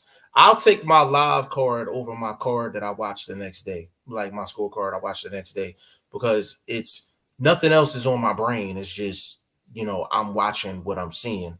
And there was about three swing rounds in there. There was about three swing rounds in there. And I The know. truth is, bro, you know what it was? I thought Figueroa won his rounds bigger. That's what I Yeah. think it was. He won his rounds bigger. But I think Fulton actually won more rounds. But there was a few rounds in there I was like, wow, that's a massive Figueroa round. Yeah. But you William can said only I give said I 10-9 once. You can't give yeah. 10-9 twice. He said I had him up 2 rounds. So you had So 7-5. 7-5 Figueroa. 7-5 Figueroa. He said I had Figueroa by 1 round. Well, if he had him up 2 rounds. 7-5. 7 rounds to 5 rounds. Yeah, well, I mean that's technically 1 round, really. Because 6-6 is a draw. Yeah, and then 7-5 is 1 round. Oh, bro, you not know maths? No, he said I had him up 2 rounds. What was your scorecard? 7-5. If you have someone up 2 rounds, that's 7-5, bro. Listen. Rounds to 5. No, listen. 6-6 is 0 rounds. 7-5 would be 1 round technically. It'll be 1 round to make it a draw and 2 rounds to give it to Fulton. That's okay. Depends on how you look at it. Oh, that's what he means. Okay. Fair enough. Conrad said I had Fig by 1 round there. How did you have it, Fig? I mean, Conrad. You see what I'm saying? That's what I'm saying. Depends on how you look at it. Round. He would have had to give a drawn round. He would have had to give a drawn round. That's what I'm saying. So it wasn't a math thing. I'm saying how are you actually, when you say I got him by 1 round or you got him by 2 rounds, are you going based off of 6-6 being a draw? Are you saying it off of that? Or are you just saying it strictly by the number, like adding and subtracting? It's a difference. You know what I'm saying? Because you got to factor the draw in. So I need the actual like scorecard. Did you have 115, 113? He gave some 10-10 rounds, bro. He gave 10-10 rounds. Conrad gave 10-10 rounds, bro. I don't like you went to the BoxingFirst Vlog school of scoring rounds. Bro. I can't stand a 10-10 round. Never given a 10-10 round. Bro. I ain't seen no 10-10 round. The first round I could have given 10-10, but every round that I thought was 10-10, I gave to Figueroa. You don't know why? Because it was Fulton's fault that it was that close. All Fulton needed to do was use his legs, but he decided to stay in the pocket. And Figueroa was the one who made him do it. So because of that, just off that alone, I gave it to Figueroa. Okay, so he had some 10-10 rounds. Okay. I'm not a fan of 10-10 rounds. William Gonzalez, 7-5 Figs. Think he hurt him a couple times and constant pressure. Fair enough. He definitely caught him a few times. So he had 7 rounds. So he did it off the actual adding and subtracting. Conrad Boxing, which you may give to Fulton. Chris said I had it. Big shout out to my boxing son right there, Chris G. He said I had it 115, 113 Figueroa. Yeah. Nah, man. I can see why people gave it to Figueroa. It was a close fight, man. It was a close fight. And the thing is, Cool Boy got to run that back. Cool Boy got to run it. Bro. Cool. I know, understood. I'm not saying next, but it'll be nice if they run that back. It'll be nice if they run that back. The truth is, if he goes into undisputed next, it's like this dude has to be pound for pound top 6. He's in my top. He's in my top 5 if he does that. He's in my top 5. Ahead of who? Ahead of who? So we got Bud, Usyk, Bud, Canelo, Bud. My one's Taylor and Inouye. No, I'll put him above Inouye. He would replace Inouye. Yeah, you go above Inouye. It would be Taylor. It would be Taylor and Fulton. Depending on how he gets the win in the unification, I might put him ahead of Taylor. If you think about it, the dude would have fought what 11 undefeated fighters in a row. Yeah, and That is that's yeah, crazy. that would be the reason why I would probably put him ahead of Taylor. He would be in my top 4. He would Nah, be he number might be he'd be above a number Taylor. he would Because if be you think about it, he'd be Taylor's 4 got pound for pound for me. he got Postal. Taylor's got Postal on his resume, Prograis, and Ramirez. Fulton's best 3 wins would be if he beat Ahmed Aliyev. It would be Ahmed Aliyev, Leo, and Figueroa. And then he's fought 11 undefeated fighters. You gotta factor that in. On the come up though. That's unheard of. That's unheard of. I mean, you could argue, and this is a strong argument.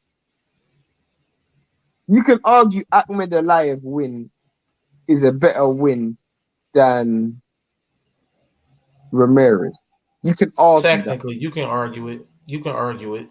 You can definitely argue it. Figueroa a better win than Prograis? That's what's because I really rate that. I think it's equal. I think it's equal. Prograis win was real good. It's equal, not only because of the opponent, but because of the result. Because you can argue the result in neither one of those fights. Oh, you can argue that Prograis. You can argue that Prograis won that fight, and you can argue Figueroa won that fight. That's true. That's true. That's true. Fulton goes undisputed. He's top 4, in my opinion. Like he's top 4. He leapfrogs Taylor. He leapfrogs Inouye. Yeah, definitely. Me. Yeah, he's top 4. Let me go through I'm trying to go through my pound for pound underneath 5 because he's underneath 5 for me. I gotta think about that. We might have to have an off-camera meeting about that. I'm thinking. I'm just gonna mention some names. You got guys like Beterbiev there. We gotta redo the pound for pound list, bro. Cause I'm throwing guys off for fucking inactivity, man. Like who? Fucking Beterbiev been inactive. He's going down on my list. Why? He fought this year and he's fighting again this year. He's fighting Brown in 2 weeks. He's fighting Brown in 2. Who he fighting? Who he fight? Fought Dini's, bro. I forgot about the Dina's fight. I forgot about that fight. His mandatory. Yeah, I forgot about that fight. That's my fault. His mandatory in February. Fault. Yeah, that's my fault. And then he's gonna fight another mandatory which is Marcus Brown in what's it called? How many rounds Marcus Brown lasts, bro? That's a good question. That ain't gonna end in an upset. Why you thinking about that? Let me get in the comments real quick. Chris G and Fulton did have the stanky leg at one point. He did have the stank leg. William Gonzalez running back. I agree. No, man, undisputed. You know me, bro. That's a fight that deserves a rematch. Shane, if he doesn't get the undisputed next, there's no better option than the rematch. Yeah, of course. Now that's a fight that deserves a rematch. I'm a person who hates rematch clauses, but Shane, let me tell the people, Shane can watch the greatest fight in history and not want to see it run right back.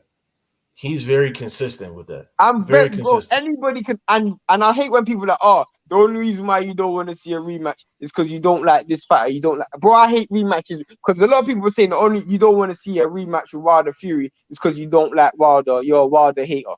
Nope.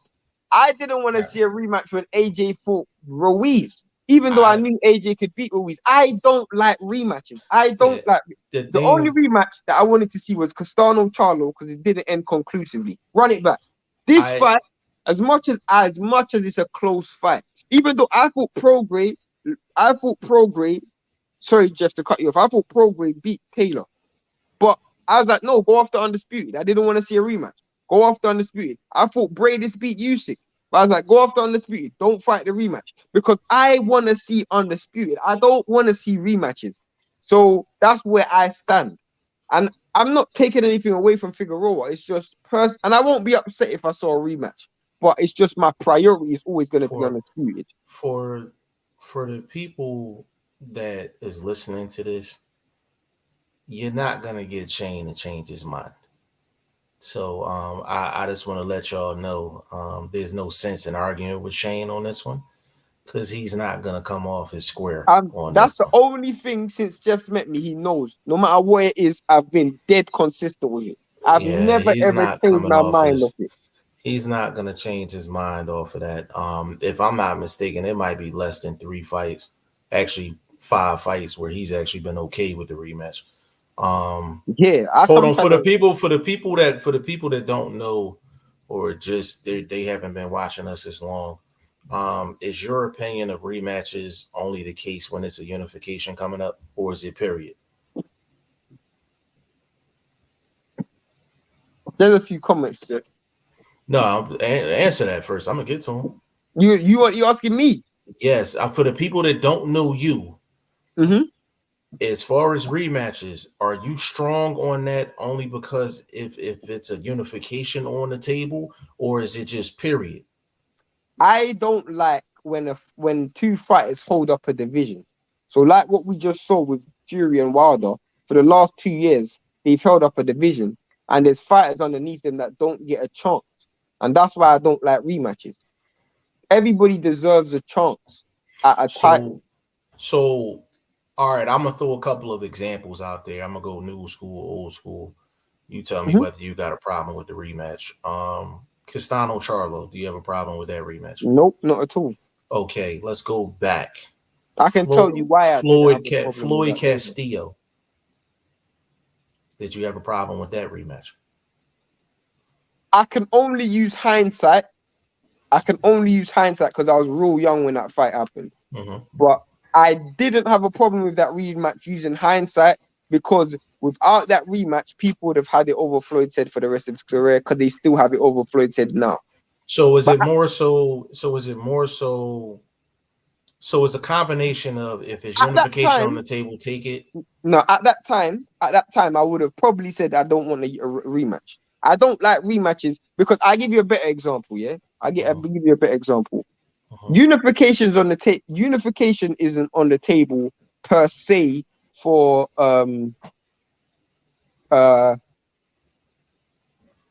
when Golovkin fought Canelo, I didn't want to see a rematch there because to me it's down for the champion to it's down for the opponent to beat the champion. If you don't beat the champion, even if you draw, the champion can go and run off because you failed to win.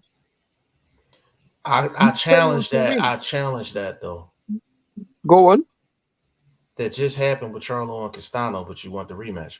But they're both champions. They're both champions. That's the difference. They're both champions. And that would have been undisputed one face. Nobody can say who's the best.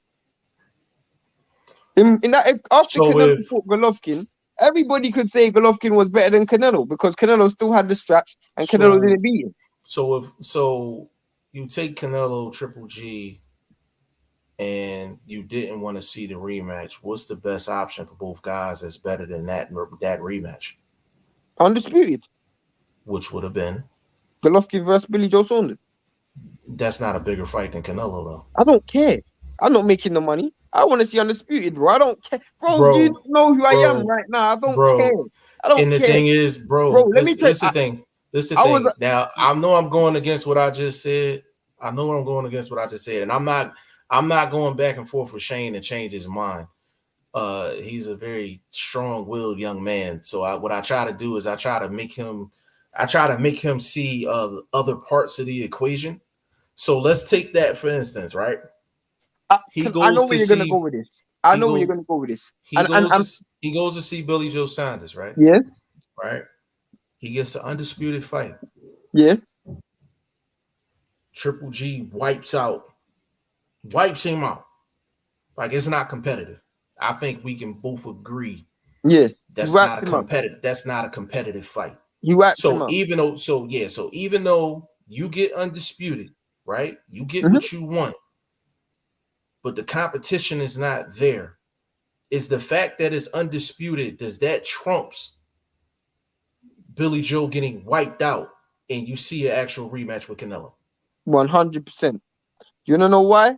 Because Josh Taylor versus Ramirez wasn't as good as Josh Taylor versus Prograis because Josh Taylor beat him comprehensively. But guess what? I was more satisfied with that fight than Prograis versus Taylor because I now know there's one champion, one face, nobody can say nothing. And I'll tell you one thing, yeah. Someone asked me, I was at the BT studios one time, and they said, and they couldn't understand why I was like the way I am. They just don't know the way I think.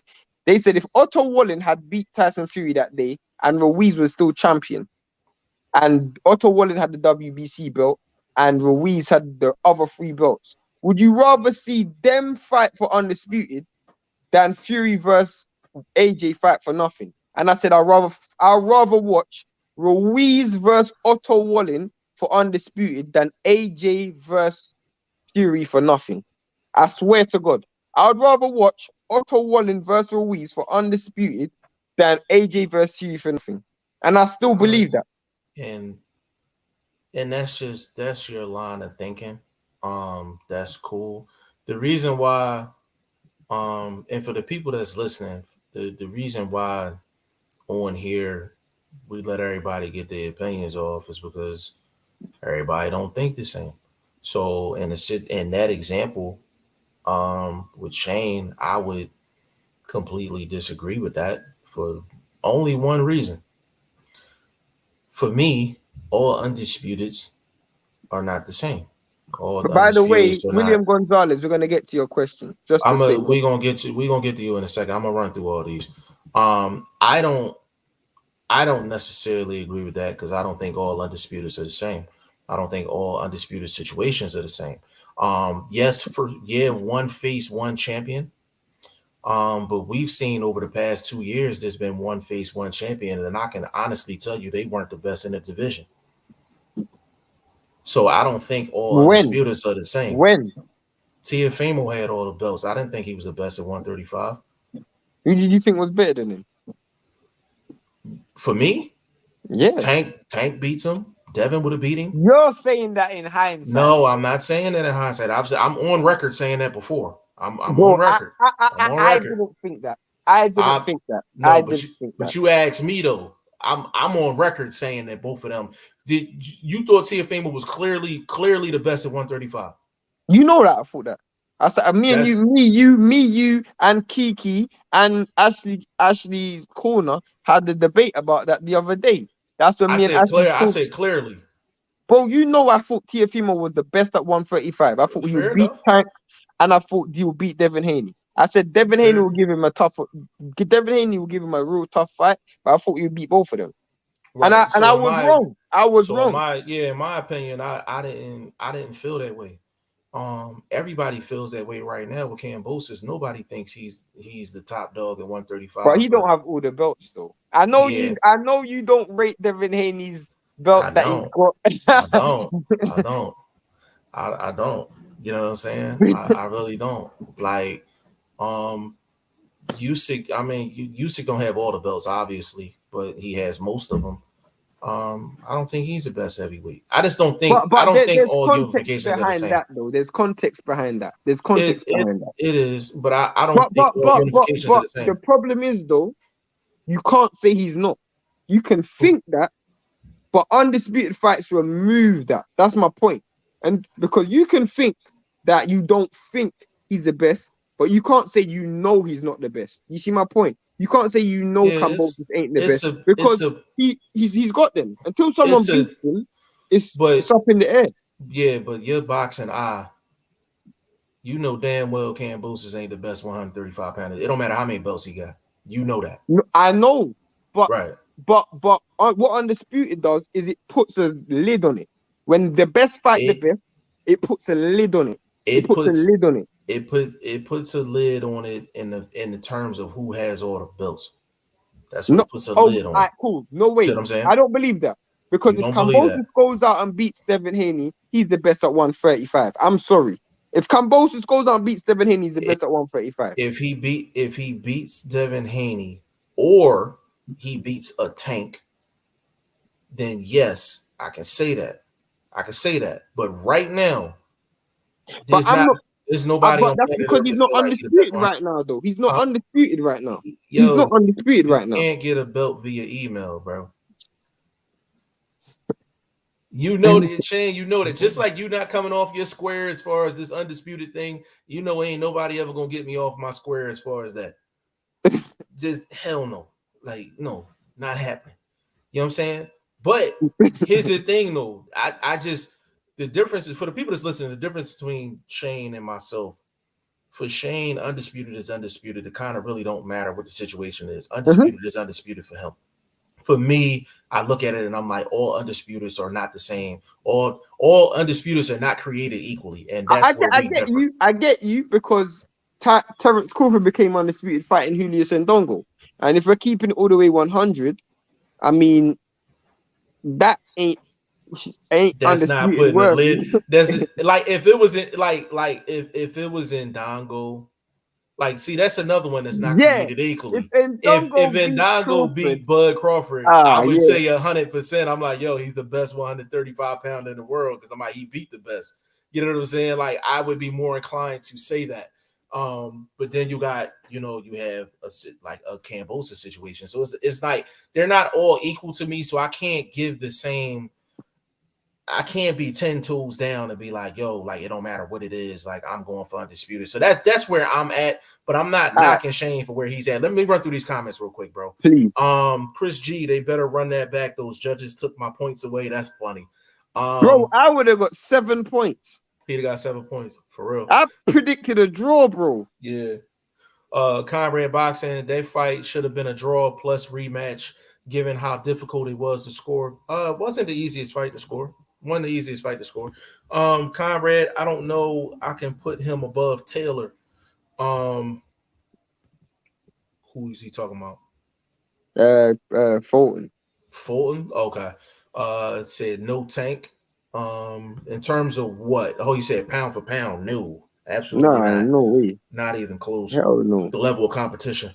I don't even think he's gonna do my top 20. Top 20? He'll be in my top 20. Not top 15 though. I gotta think about that. I don't think. Nah, he's not in my top 15. I don't even think he's in my top. I don't think he's in my top 15 either.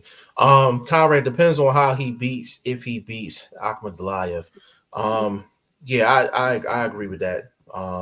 Conrad, I only like rematches when the fight was inconclusive. Listen, hold on, Conrad. Even in that situation, there's fights where it wasn't conclusive, and I've seen guys move on to championship fights or unification fights, and I'm right there with Shane. So it depends on the situation. Fury versus Wilder 1 wasn't conclusive. It ended in a draw.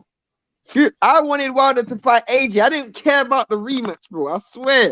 I didn't care about I didn't want to see the rematch. Yeah. I didn't even want to see Fury versus Wilder 2. I didn't want to see it. Even though I thought Fury won the fight. Even though I thought he won the fight, bro. I didn't want to see the second fight. I just want to see undisputed. I don't know. Maybe I'm just sick in it. Yeah, Lenora Thomas, he said, "What's up, man? Drop that link." You know what? I told him last show I was going to drop a link for him. Conrad Boxing, should Bradis then be in Shane's pound for pound? Depend where. I mean, I rank Bradis real high. The problem is with Bradis is, I mean, if Bradis beat, the problem with Bradis is like a lot of Bradis is, I mean, he beat Daughter Coast this year, that was last year. Bradis doesn't get a lot of high level fights a lot. It's very sporadic. You know, he's got a lot of good wins. Obviously, he's fought Goratsky, Usyk, Huck, Daughter Coast. If he beats Okoli, he will definitely be in my pound for pound top 10. Yeah. I'm a big Bradis fan. It's just, when you fight in the cruiserweight, man, there's not really too many places you can go in terms of name recognition. Why Usyk was a bit different is because he fought everybody within like a 2-3 year span off the back. Like Conrad said, if he beat Usyk, that's the basis of his question. If he beat Usyk, then 100. Of course. Chris G, Shane hates rematches as much as I hate inactivity in boxers. Yeah, it's about even. I hate inactivity as well. No, I don't think you understand how much Chris hates that. Like, Chris really hates that. That means his favorite fighter must be Gary Russell Jr. Absolutely. William Gonzalez. So when Spence beats Crawford, you don't want to see a rematch? If Spence beats Crawford, no, he lost. What's the point of a rematch? You lost. Like, I don't know if people understand. If Spence beat Crawford, which I don't think will happen, no, there should be no rematch. Hold on. Conrad said no rematches equals more action in the division for sure. You can't argue with that. You can't, bro. Look how much Wilder and Fury held up the division. I mean, so many people just couldn't get fights because of that, bro. I'm Well, gonna tell you technically, something that Fury I'm gonna held it up. yeah, Fury held it up. Let me tell you something that is so alarming that you guys might not even know. You know, in the last 3 years, only four people, no, 5 people have fought for the world heavyweight title. There's 4 governing bodies. In the last 3 years, only 5 people have fought for the world heavyweight title. Since 2019, or 2019, 2020, 2021. Only 3 people have fought for the world heavyweight title. 5 people have fought for the heavyweight title. And there's 4 governing bodies. And only 5 people have fought for the world heavyweight title. That number is not really alarming to me. That's not alarming to you. How Nope. is that not alarming to you? That is crazy to me. Because first of all, these guys only fight once a year or twice a year max. That's one reason why it's not alarming to me. Number two, there's a lot of politics when it comes down to the heavyweight division. You know that. Bro, there's some fighters, let's keep it real, who's made 5 and 6 title defenses in that time. Right, but this is the heavyweight division. This is something different. It's something different. You It know that. shouldn't be. You know I that. know. I'm not disagreeing with you, but it doesn't mean I should accept it. No, I'm not saying that either. But what I'm saying is there's more elements to heavyweights getting title shots than it But is at 122. let's keep it real. Let's keep it real again. It's down to rematches because AJ had to rematch Ruiz. AJ has to rematch Usyk. Fury had to rematch Wilder. Those fights, like it just it's I just held don't up the I division. don't I don't the one that I don't agree with is the AJ Usyk. That was clear. I don't agree with that one. I don't Um agree with AJ Usyk. I don't agree with AJ Ruiz. Was AJ Ruiz not clear? How much clearer do you want to lose? You got knocked out. You got knocked down like yeah, five I times. didn't agree with that one either. I didn't agree with that one. I agree And with I Wilder didn't agree Fury with. though. I I didn't. agree with Nah, Wilder bro. Fury though. Nope. I agree with Didn't agree Wilder with that Fury. neither. Didn't agree Huh? with that neither. So Didn't what agree fight with that would you have neither. rather seen?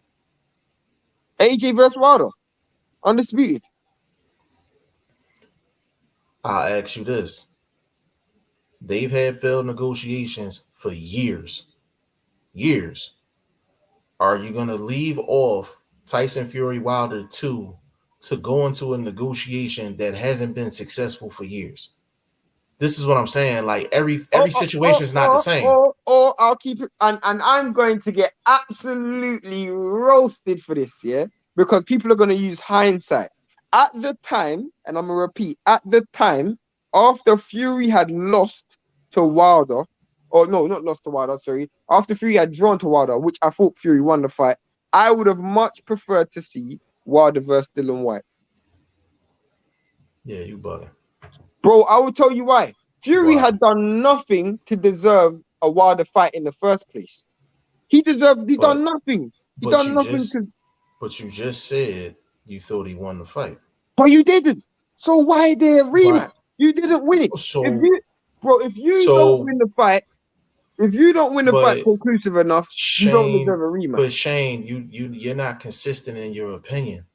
You're not How? consistent in your opinion. You just said that when 5 minutes ago you said Castano's supposed to get a But shot. Castano was a champion. Fury had nothing. Bro, that's what I'm saying. Bro, that's how you're that. But it goes back to what you said though. You're consistent in regards to that. You're consistent in regards to that. But when you got a situation, you take a Wilder Fury, right? That's a situation where yes, Fury wasn't a champion during that fight. But the reason why I'm gonna ride against you on this one is because if you thought Fury won that fight, I thought Fury won that fight, and most of the country felt like Fury won that fight, then The reason I wanted to see the rematch is because I think the wrong person's getting the opportunity to go undisputed. Yeah, I get you, and I understand that. But this is my counter argument. When you go in a title fight, you have to do the truth, and I will tell you why. You have to make sure it's conclusive because you are going there as the B side. And Fury had to right his wrongs because in the second fight, he went out there and he proved himself. That's what you do. That is what you do. You should have done that in the first place, but he But didn't. the thing, but Shane, most championship fights are very competitive. What Fury did in that second fight that's not the norm. That's not the norm, bro. You know that. That's not the I norm. know, but it's also not the norm to get knocked down in the 12th round and get up after doing an Undertaker. That ain't the Yeah, norm either. So yeah, but he you died. can't Yeah, judge it. but he was you still had him winning the fight despite the Undertaker part. But That's what I'm saying. it leaves You would have room for rather judgment though. Wilder. Does it not leave room? Does it not So leave room so for judgment? Does it not leave yeah, room for it judgment? does leave room for judgment. But the thing is, you're basically saying on camera you wanted the wrong guy to go for undisputed because you felt like Wilder lost. Correct? But what I feel isn't standard though, is it? But bro, your feelings is a big reason boxing exists. Like this is the reason why we do this podcast. This is the reason why I we cover the sport. I get you, but my feelings are even strong. Okay, cool. You got a decision that went against you. That's boxing. You have to eat that. Work your way back up and get another chance. Give someone else a chance who's waiting. And in the first place, you didn't even deserve that chance in the first place. Yeah, So I but that definitely don't have matter no though. That sympathy. don't matter. That was Wilder fault. He gave it to him. He gave it That to is him. Wilder's fault. That's Wilder That is fault. He gave it Wilder's to him. fault. Wilder And fault. The way I so but Wilder. look at where we are right now. We're in a situation where Wilder's gifted someone a person who's been inactive for 2 years, and he's rematched him 3 times, and for 5 years, so that's 2 years Fury been out the ring, plus 3 years or plus 3 fights. There's what 4 years that them two have had their own saga. Dylan White has never had a title shot. Is that fair? Right. Is that So fair? is it so you just gave that Dillian White example because you felt like Dillian White deserved a shot, correct? But that happens in many weight classes though, bro. But we what Dylan we White might discussed be the extreme, but that happens in many weight classes where it guys don't happens. get a shot Yeah, because of it happens in a lot of weight classes. I agree 100%. But that's an isolated situation where I thought flat out Fury won the first fight. Period. I don't give a damn what them judges said. And to okay. be honest with you, I think a Do you part of think Wilder. Go ahead. do you think it's fair? And this is me. I can name you 8 fighters right now. 8 fighters at the heavyweight division that's never had a world title shot. Never. Never. I can't do that in any other weight class. Name And them. I can't do that in any other weight class Name them. where there's dudes that deserve title shots and they Dillian ain't got it. White. Dillian White is the only dude at heavyweight right now that hasn't got a title shot where I'm like hands down he should have been got a title shot. Does Joe Joyce not deserve a title shot? No, Why not?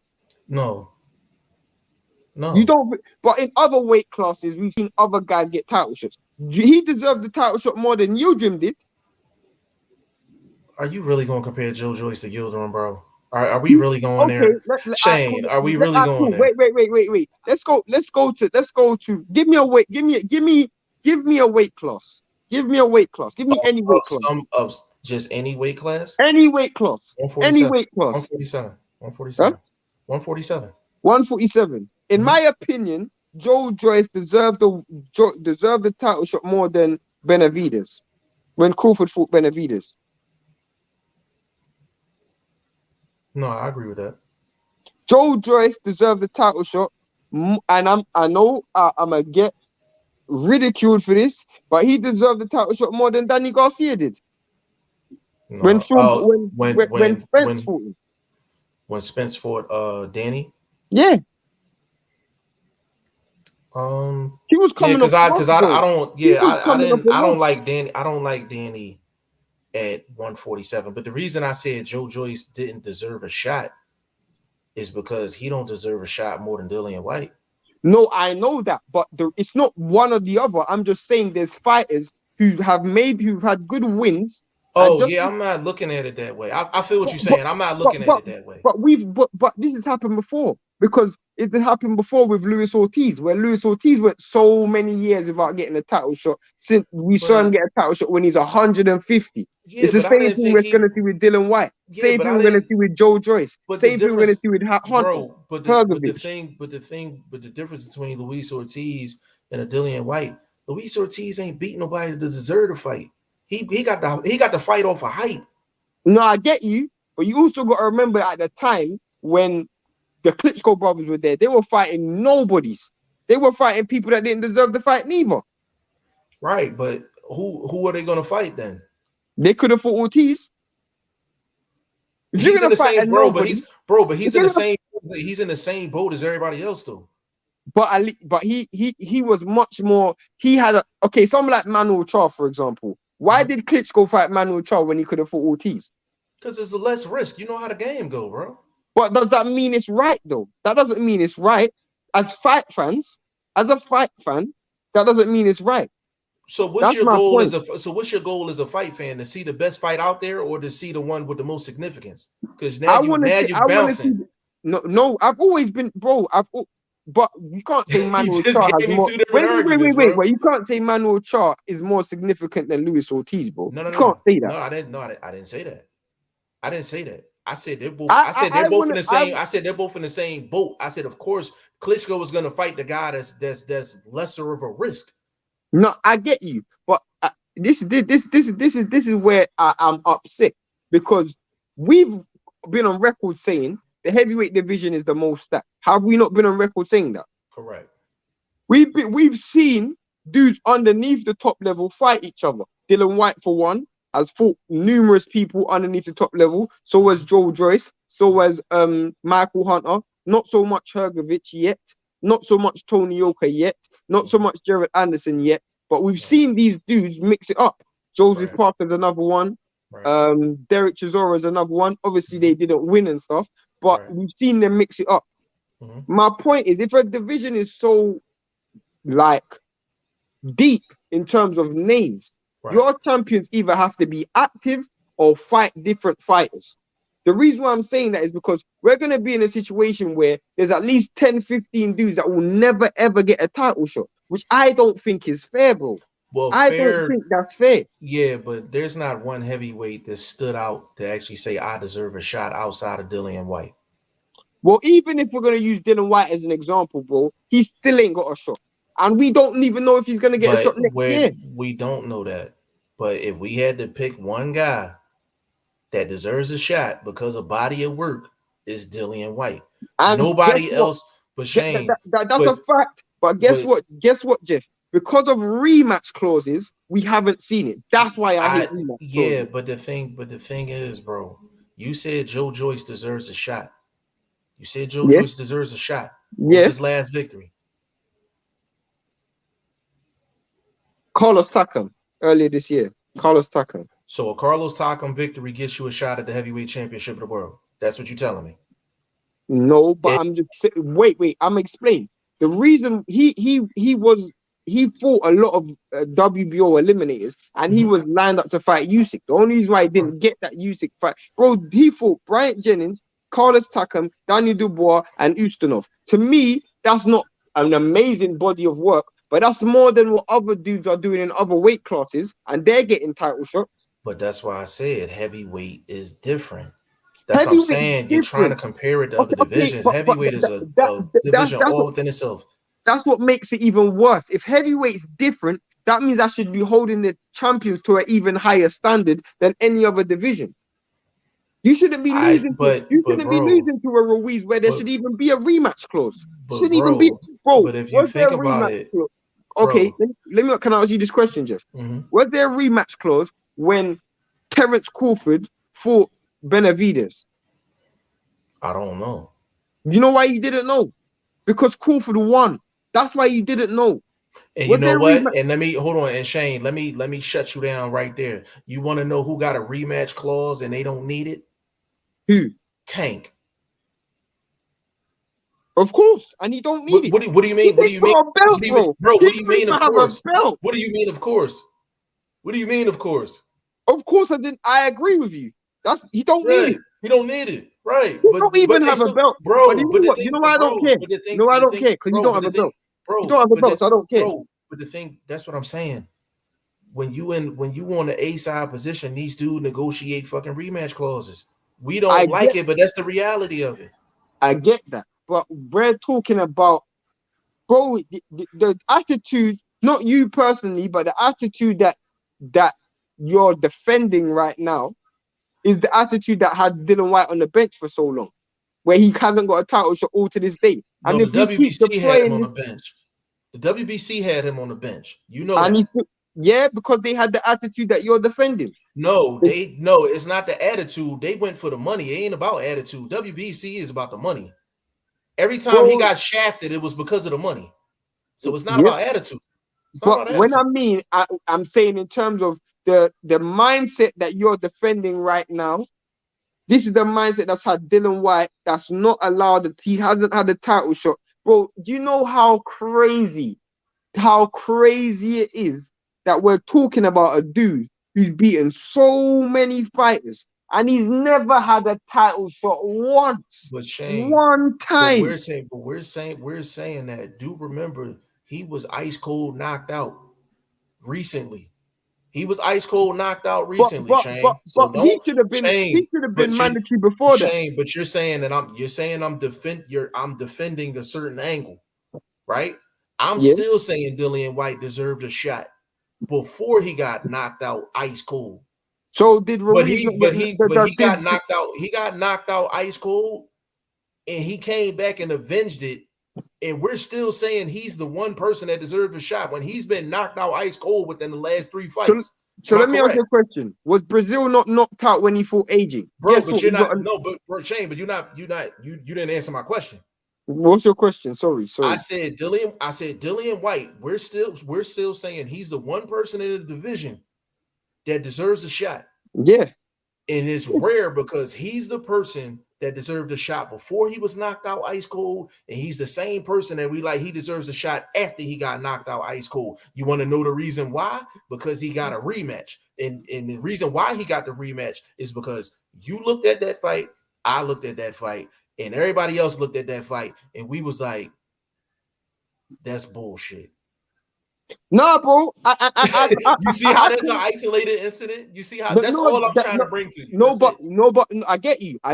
But this is my point, bro. And I get you, and I agree. And actually, on that point alone, you had me in check in a sense. If you guys know about chess, you had me in check where you maneuvered me, and you had my king isolated. That's a good point, and I can't defend that because a rematch clause actually brought justice in that case with Dylan White and Povetkin. So I get that.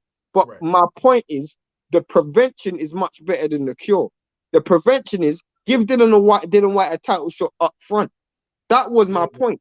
And because but the reason why he didn't get the shot was it wasn't about rematch clauses, it was about politics. No, it was also rematch clauses as well, because there was politics won rematch 2. Politics won rematch 2. But that's I said that to say this. Your opinion generally is correct. I would say 95% of the time is correct in terms of your theory. All I'm trying to tell you, there's a few spots here and there where it kind of goes against the grain. And that's all I'm saying. But generally, I will agree with you 100%. Outside of the Dillian White situation, it may be only 2 or 3 other situations in the sport that would fit that billing. Outside of that, you would be correct about 95% of the time. I want to make that clear because I'm not, the people that's listening, I don't want y'all to think I'm trying to tell Shane that he's wrong for thinking the way he's thinking. I'm just telling him there's a few isolated incidents outside of his core thinking. That Dillian White situation is something outside of the core thinking. You understand what I'm saying? So that's all I'm trying to point out, though. But 95% of the time, you're right, though, in regards to that. Most cases, yeah, I want to see undisputed versus a rematch. All rematch clauses are not the same, just like all undisputeds is not the same. I didn't want to see I didn't want to see I didn't want to see Andy Ruiz and AJ too. Bro, But what I didn't would want to see you it. imagine? Could you imagine if Kambosos and Teofimo Lopez had a rematch clause? Could you imagine that, bro? I would have been pissed, fam. Yeah. And that's the thing. Like it, and the thing is, let's just say Teofimo gets the rematch. Let's just say hypothetical, right? Teofimo got a rematch against Kambosos. Would that be along the same? Would that be along the same lines in terms of Dillian White Povetkin or a AJ Andy Ruiz, in the sense that he's getting a rematch because we think the first fight was a fluke? Would the public be thinking that along those lines? I think the public will be looking at it from a case of Teofimo Lopez will take this fight seriously. The Right. work, the difference with that one is because with the AJ thing, it was more of a case of, once AJ does this, he's gonna win this fight. Mm-hmm. I don't feel like that's the same with Teofimo Lopez. I don't think we can put our fingers on one thing after watching that fight and going, Teofimo Lopez does this, he will win this fight. I don't think none of us can put our finger on one individual thing. Why I say the Usyk situation is completely different is because there's not one thing I can name I agree with that will that. make AJ a favorite. I agree. That's the one. That's There's the not one that I don't. one thing I could name that will That's make the AJ one. a favorite. So if I had to jump more on your side of the street, if you ask me, what would I rather see? AJ Usyk 2 or Usyk Joe Joyce? I'm gonna take Usyk Joe Joyce every day of the week. Or Usyk Fury. You don't have to ask me that. You don't have to ask me that. That's Because, why I bro, didn't ask Usyk you. versus Fury, oh my gosh. I would pay I, AJ to step hey, inside. hey, for the people that's listening, then we're gonna get into the comments. What you just heard over the past probably 15 minutes or so, that's usually how Shane and our conversations go off camera, and then we get to a common ground. So he said some things that kind of got me to his side of the street and vice versa. But that's just a little glimpse of how that usually goes behind the scenes. Conrad Boxing, imagine Fury losing his belt and having to go back in the mix to work his way back up again. Hey, that's what Shane's saying. Chris G, if you remove the belts, Canelo versus Rocky Fielding is the same as Crawford versus Ndongo. If we are being for real, so not all undisputeds is the same. I'd rather see higher skilled people fight each other. Um, in some cases, Chris G, that's true. In other cases, depending on the situation, I may not But agree with that. no one, the reason why I disagree is because he said one thing that he started off the sentence wrong. He said, if you remove the belts, you can't remove the belts. That's what makes boxing, bro. Belts. But belts is what makes boxing. Say for less belts. Uh, than see a bad undisputed matchup. Um, Said I would count T.O. out against anyone at 130. I wouldn't count T.O. out against anyone at 135. Neither. I have a problem with this statement. Tank is the best at 135. I have a big problem with that statement. Is he top 3? No. Run him down. Devin Haney, Mm-hmm. Cruz Kambosos, Lomachenko. You put him ahead of T.O. right now? No. Is he 5th?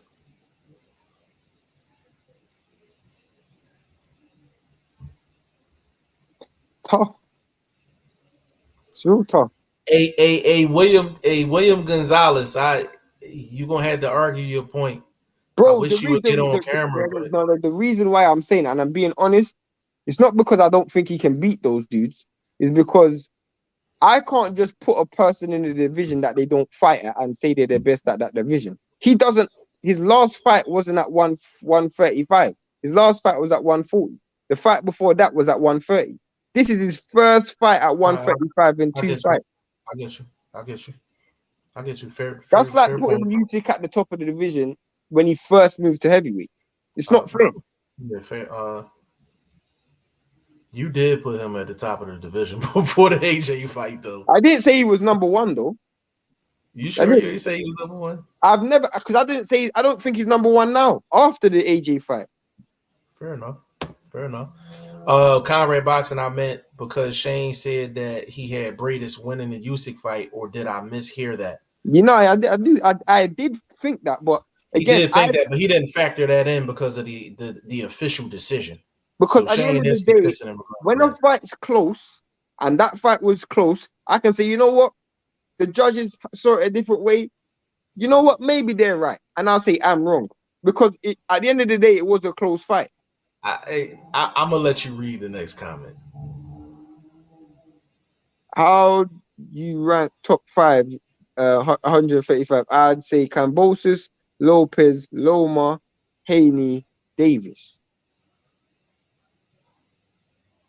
What are we ranking it on, ability or are we ranking it on accomplishments? Or is it a mix of both? Or is it, if we're saying a mix of both, then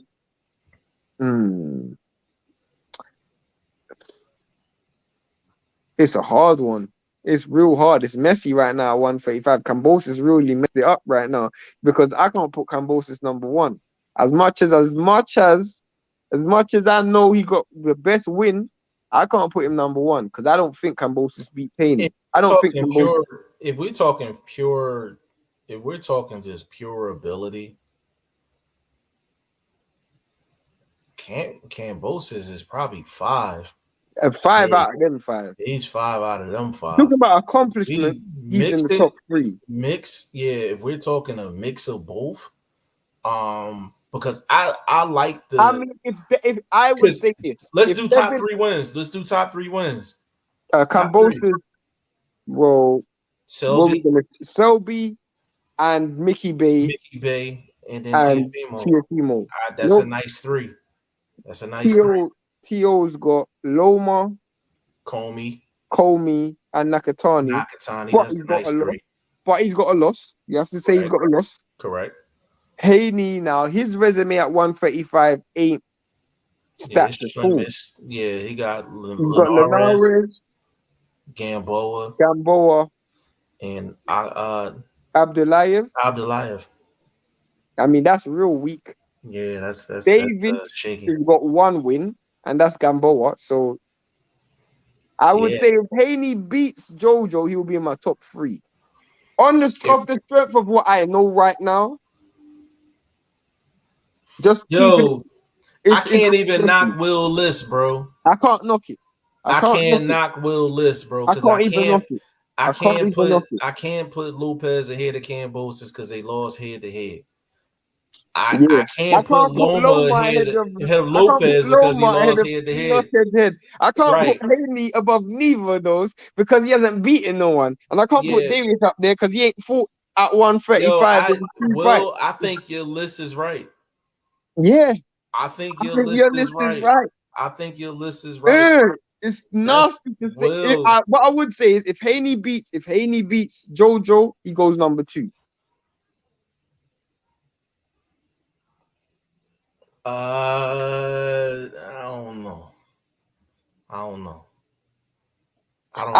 Does Haney beating JoJo leapfrogs Lopez? But he don't have a loss though. That's my point. He don't have a loss. Yeah, but when you fighting Gambo and I don't know, bro. We're going to revisit that. We're going to have to revisit that. Chris G, inactivity and rematches hold boxing up. We age so many years before anything happens. Chris G, I think the inactivity makes the rematches even worse because because it's already bad enough our favorite fighters it's bad enough our favorite fighters are only fighting twice a year, sometimes even once. But the fact is, if they're fighting once a year and then they got to go a trilogy with one guy, then that's 3 years worth of we're not seeing a multitude of fights. So, in that aspect, I agree with you, and I agree with your comment and what Shane is saying. Chris G at Will, don't consider Davis in the mix. He will never fight a fight where he's not a 70-30 favorite. And Floyd said himself, in-house fights only. So we will never see Davis step up. So I actually want to touch on that real quick, because that's the part that people give Tank a pass for, and I don't like it. Because what Tank's doing is, in a lot of interviews and things like that, he brings up ticket sales and numbers.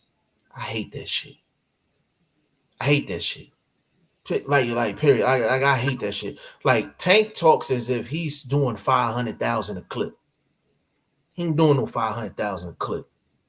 Now, can he sell out an arena? Yeah, he can sell out an arena, but there's a difference in sellouts. All sellouts ain't the same neither. All sellouts ain't the same neither. You can't bring up ticket sales and popularity when we talking about who the best. Damn the ticket sales. And that's the part that I don't like. And that's that Floyd shit rubbing off on Tank. I don't like that, because I'm like, you're justifying, and this, I'm talking about a lot of YouTube people. A lot of YouTube people, media people, they don't call this dude out for that. They don't call him out for that. They don't call Floyd out for that. And in a way, one of the worst things that could have happened was Cambosis beating Teofimo Lopez, because now that's another dude that Tank don't have to fight, and the excuses are he already lost. Right. And that's what I'm saying. Like, I hate when people bring up like ticket sales and number, because he said with Teofimo, he was like, oh well, you can't even get into the Madison Square Garden, you can't get into the big room. I'm like, bro, we talking business, we talking boxing? What we doing? We talking business or we talking boxing? Because I'm like, at the end of the day, I'm like, yes, you're technically a pay-per-view fighter, but I'm like, bro, at 135, Isaac Cruz Gonzalez is the best they got. That's a fact. He's the best they got at 135. So if he beats Isaac Cruz Gonzalez this Sunday, where does Tank go? That's why I'm like, we can't let this dude get away with the ticket sales and numbers and popularity and all that other nonsense. Because I'm like, if you let him get away with that, if Ryan Garcia gets on the camera tomorrow and be like, I got 8 million Twitter followers or 8 million Instagram followers, you can't get mad at him. You can't get mad, because it's cut from the same cloth. Run through these comments, Jeff. I got you. Will Stokes, Yildirim was the mandatory, bro. Will. I understand all that, but Will. Canelo picked him as part of his franchise status. True. William Gonzalez Davis will have to fight those big fights soon. Only a matter of time. He don't. If he don't have, he don't. That's the problem. Will Stokes, no Conrad. The whole reason why Canelo actually holds a WBC title at 168 and there's no franchise champion or anything is because Canelo specifically opted to go the traditional route, according to Mauricio. So essentially, Canelo saw the controversy with the franchise title nonsense and then decided that when he went to super middleweight, he opted out. I mean, you could say that works one way, or you could just say that really and truly he knew that belt was vacant, and then that's when he decided to become undisputed. Yeah, because well, he had no intentions of becoming undisputed when Benavidez was champion. Yeah, he conveniently realized the nonsense when Yildirim was on the other side of the door. You understand what I'm saying? I said he didn't do that. I said when it was Benavidez, he had no problem with it. When it was Charlo, he had no problem with it. Exactly. So it's just, it is what it is, bro. It was convenient. Eyes at a convenient time. Let's just put absolutely. So I agree. But it's technically Will, technically you're correct, but in reality, it was very convenient. Meaning he had to fight mandatory Yildirim because if he had done franchise, then he wouldn't have to do WBC Mandos. Hence why Kambosos isn't gonna have to fight WBC Mandos, but Haney does. No, but the difference is Kambosos has already said that he's not undisputed champion. Kambosos has said he has to fight Haney to become undisputed. He a goddamn fool for thinking that, but that's just my personal opinion. But Conrad said, Mauricio said that Canelo was allowed to pick Yildirim as mandatory as part of the franchise status. Bottom line is that just goes to show how much power Canelo has. When you can walk up to a sanctioning body and be like, I want him as my mandatory. Yeah.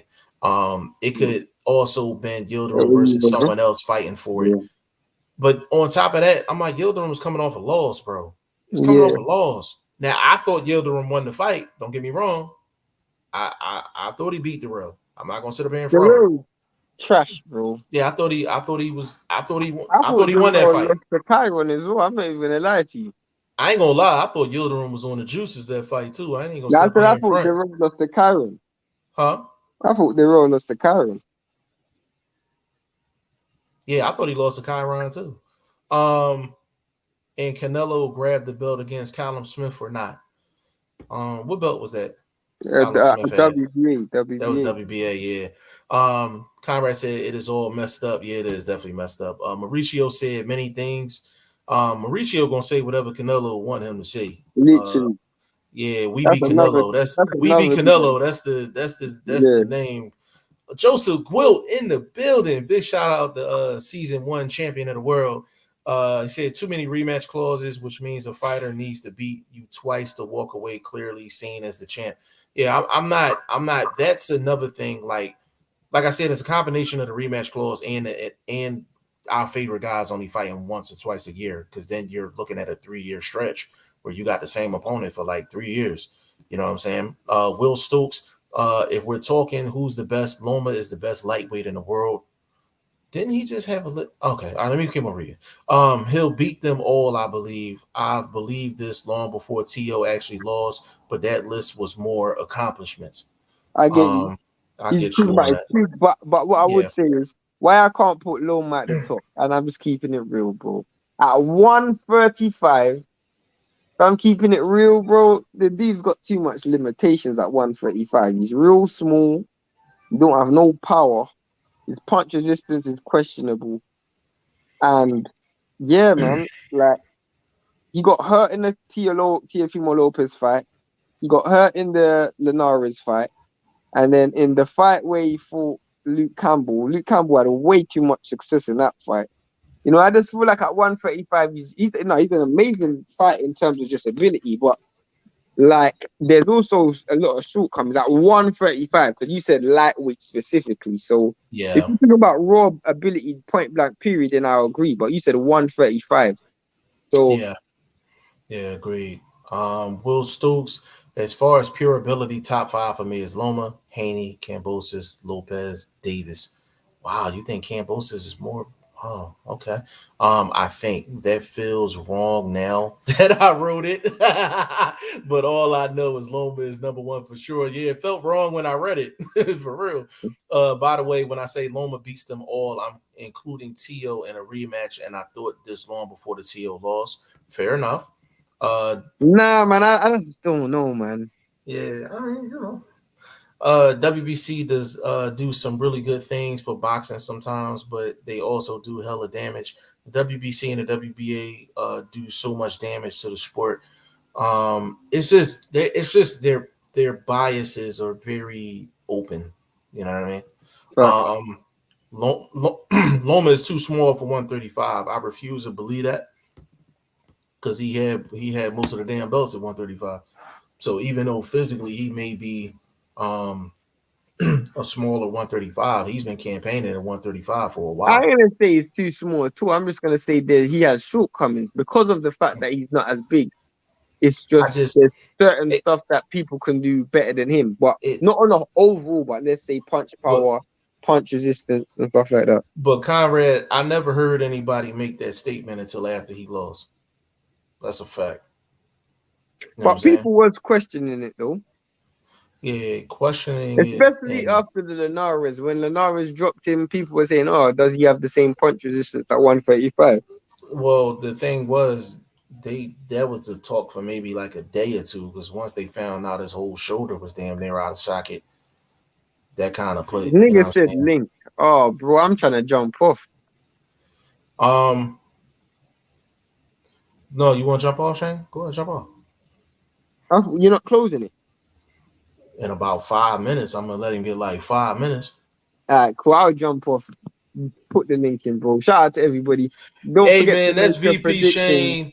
Don't forget Uh, to make your predictions. G5JeffTV.com this week. We got what we got? Lyndon Arthur versus Anthony matter of Yard. fact, hey Lennar, real quick, you wanna jump on for the last few minutes now, or do you want to start with this tomorrow? I'll give you that option. You can start with us tomorrow if you want. We jumping on tomorrow, right? Yeah, so I Yeah. hope so. All right. Hey Lennar, what we gonna do? We're gonna start off with you tomorrow. I'm gonna send you the link before we go on live. You'll be on with us tomorrow from start. He said, "What us do tomorrow?" Yeah, so I'm gonna send you the link. You gonna start off with us tomorrow. Yeah, as I I'm gonna was get through the. saying, Yeah, I'm gonna go through because I don't want to rush them. G5JeffTV.com I don't and want to all rush that them. I'm stuff. gonna go through these last two or three and then we done, Shane. Yeah. Will Stokes, but we should be applauding that. For the people that don't know, Shane is in the UK, so it's like 2 in the morning out there. No, one Three, o'clock. 1 o'clock. one, yeah, it's 1 o'clock in the morning. So he's not trying to rush y'all because he's tired of talking to y'all. It's late over there.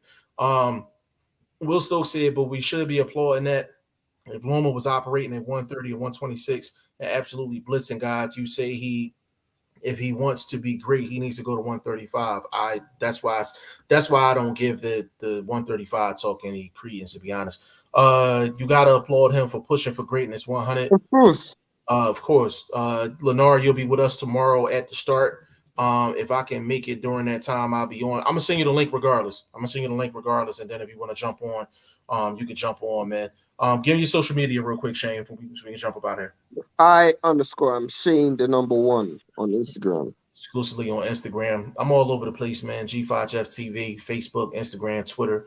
Go to G5JeffTV.com. Go register for the Boxing Prediction Fantasy League. $500 for the winner of the league, championship belt, and bragging rights and shit talking rights. You understand what I'm saying? So get on over there, man. I didn't think we was gonna be on for 2.5 hours strong, but 2.5 hours strong, man. Big shout out to Kermit Cintron and everybody else that jumped on.